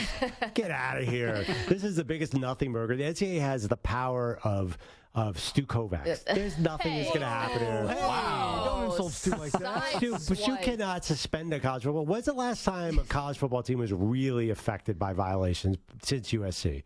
College basketball went through their thing. Even college basketball, like what really is happening with these violations? Those are some guys went to jail, assistant coaches for that kind of thing. That was an FBI thing. Yeah, right. But what good team has had their season blown up by NCAA violations? That haven't happened in forever. Well, and Baylor, usually, even with USC, it happened like after the fact. They took away, Reggie Bush's Heisman, and they took away wins from, like a lot of these things were after the fact, not even actually impacting the team at that point. But this is just like the things that are swirling around Harbaugh. Like, I wonder if he wishes now that maybe he had been a little bit harder, gone harder on the NFL, because he also, as his co-offensive coordinator, was, his house was searched by the University of Michigan Police Department. So it's UMPD. It's not like the FBI, but still looks like, he committed what looks like it could be some kind of hacking crime.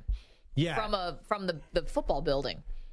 There's only 11 things that matter here. It's that ridiculous cupcake schedule Michigan has coming this year. Yeah. Harbaugh just has to last 1 year. All he needs to do is get through this 1 year, beat that crazy easy schedule, hopefully beat Ohio State, have Blake Corum win the Heisman, ride off it in the sunset, go take the Chicago Bears job next year, and he's fine. He's got 1 year to make sure this doesn't all fall apart. It's only January, so but it's the NCAA. They're not a real thing anymore, are they? I don't know, but I don't like the insinuation here that's going on in the chat with Jerry asking, is Yahoo still a thing? Yeah, I mean, the only thing that sports department does is report on NCAA violations, and the NCAA lost all its power, 100% of its power. Timothy says, my ex-wife still uses Yahoo Mail, and then Jerry says Maggie uses AOL. What about me makes you think I still use AOL Mail? Do they still have it? I don't think they have AOL Mail They anymore. do have AOL. I still have an AOL account. I thought that they recently got rid of it. Am I crazy? No. They got rid of AIM. Oh, okay. That was still around? That was still around up until 5 years ago. Actually, our friend Rich Ackerman still has a AOL email. Yeah, there's actually some big-time friends of ours who were using AOL emails until very recently. I just Googled, does AOL email still exist? And it does. There you go. You had to Google it. There's something funny there. Because I'm old school. Am I old school? Compared to Perloff. Here's the question. Number cruncher. Like, you had it, and you just never got rid of it. If you created an AOL account, like, recently, different story. I'm not sure you could. I don't think I've checked. I haven't checked my AOL account since 2000. Yeah, I use my AOL account as all of my, like, spam. Anything that I sign up for is my AOL account. It's probably smart. Yeah, I have 36,000 unread emails. Yeah, 360,000 maybe. It's just ... now. Yeah, it's sad. Anyway, so to go back to Harbaugh, I honestly think that he's going to get through all this. All of these are sort of small things because nobody gets serious violations anymore. It doesn't have the days of Jim Tressel and the tattoos. Yeah, that's gone. So. Maybe this becomes a mess for him, but he does have that easy schedule, and he does have a lot of players coming back. Listen, you laid it out perfectly for what he should do, right? Have this great season, ride off into the sunset. But I think what also is going to make a difference here, has anyone else read this story about the Sean Payton and what the salary he might get? Like $20 to $25 million? I mean, that's like they reported. I mean, I'm not surprised that he might get that much money, but if I'm a college coach right now, I mean, Saban's making what, 12 million, 10 or 11, like between 10 and 12? Like, no, you're not making that kind of money. The $20 million money? Like, if I'm Harbaugh, I've got this great winning record from my time in the NFL. If not for, I know money isn't everything to everybody, but we're talking about a major discrepancy. Like, he could be getting, 10 million at Michigan versus 25 million? First of all, got to turn a lot of heads. That was Jeff Duncan's report, who's a good friend of Sean Payton. Said Payton wants that kind of money. Right. I read a story from 2019 where Pelissero said no coach is getting more than $12 million in the NFL. The college life is, you don't get fired as quickly in college, too. That's true. I mean, I heard Belichick was making a lot more from a source I trust. Yeah, I mean, Pelissero had $12 million was the most. So, I don't know. First of all, what do these coaches even care? What's the difference? They're never going to spend this money. Well, I mean, I don't know. If someone presented you with $10 million or $20 million, what would you take? If I'm 70 years old and I'm Nick Saban. No, but if you're Jim Harbaugh. Even Harbaugh, I mean, those guys have plenty of money. It depends on the situation. Yeah, I mean, if I liked, he lives next door to his parents in Michigan. There's a lot going on there. But I think Harbaugh is not a dummy. He knows exactly where this team is. He knows he's beaten Ohio State twice. I think if they were not good, he'd be gone.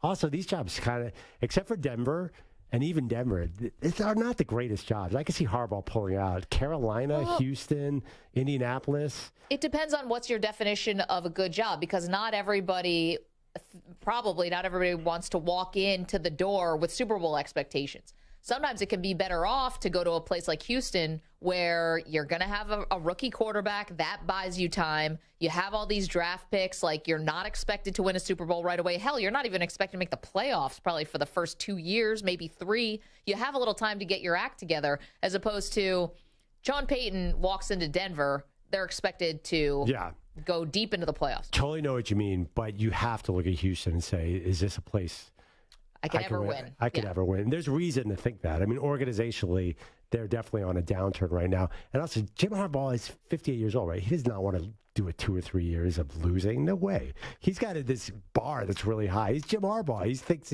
what was his NFL record? It was 40-10 or something? Yeah, it was like 42-50. He's the king of the quick turnaround, though. He does a great job of it. But it's hard to do it. Turn around Michigan right away. Like, if you went to the Texans, he would turn it around much faster than we expect. I mean, let's be honest. If he waits till next year, he could have the Chargers. He definitely could have the Bears. I don't even understand why Eberflus isn't on the hot seat. He could have the Jets. There's going to be a lot of really juicy jobs next year. Yeah. These jobs were not great. How is he having the Jets job after they win the Super Bowl with Lamar Jackson? The Jets would be the only team to fire their coach after winning the Super Bowl with Lamar Jackson. 100%. Woody Johnson's just like, you know what? Not meeting our standards. Man, if I'm Lamar Jackson and Baltimore asked me to play at the veteran minimum, I'd take that over going to the Jets. I mean, come on. That is a cursed job for quarterbacks. You know that. It's like being a Bears quarterback. We've never had a good quarterback go there. We've drafted, but when was the last time a good, high-caliber quarterback went to the Jets? We've drafted a bunch of guys. That helmet kills them. It's the helmet. You know what I mean? Some it's teams like an actual target on the side. It's not the Jets logo. In 97, 98, when Parcells came over, he actually changed it back to the old Jets logo, and they started winning again. And then they went back to the old crappy green Jets logo, and now they suck again. It just seems like there's some The black uniforms are cool. Some teams who are destined to never have a good quarterback. Chicago Bears are number 1 on that list, but the Jets are close too. 1A. Well, not when you get Derek Carr. Then it's all going to turn around. Yeah, that'll work. That is a Jets thing. They're going to get Derek Carr. They're going to finish with 7 wins for the next 6 years, and that's going to be them. Congrats on a bright future, Sandra. That's the first accurate assessment I've ever heard you have of the Jets. That's the 13th pick of the draft every year. Can't wait to take another safety. Thank you, Mike Samter. Thank you, Stu Kovacs. Thank you to Shaun King, who joined us. You guys in the chat, you know how we feel about you. We love you. Thank you. We'll be back tomorrow. Full preview, divisional round. Don't miss a minute. We'll see you then. Bye-bye.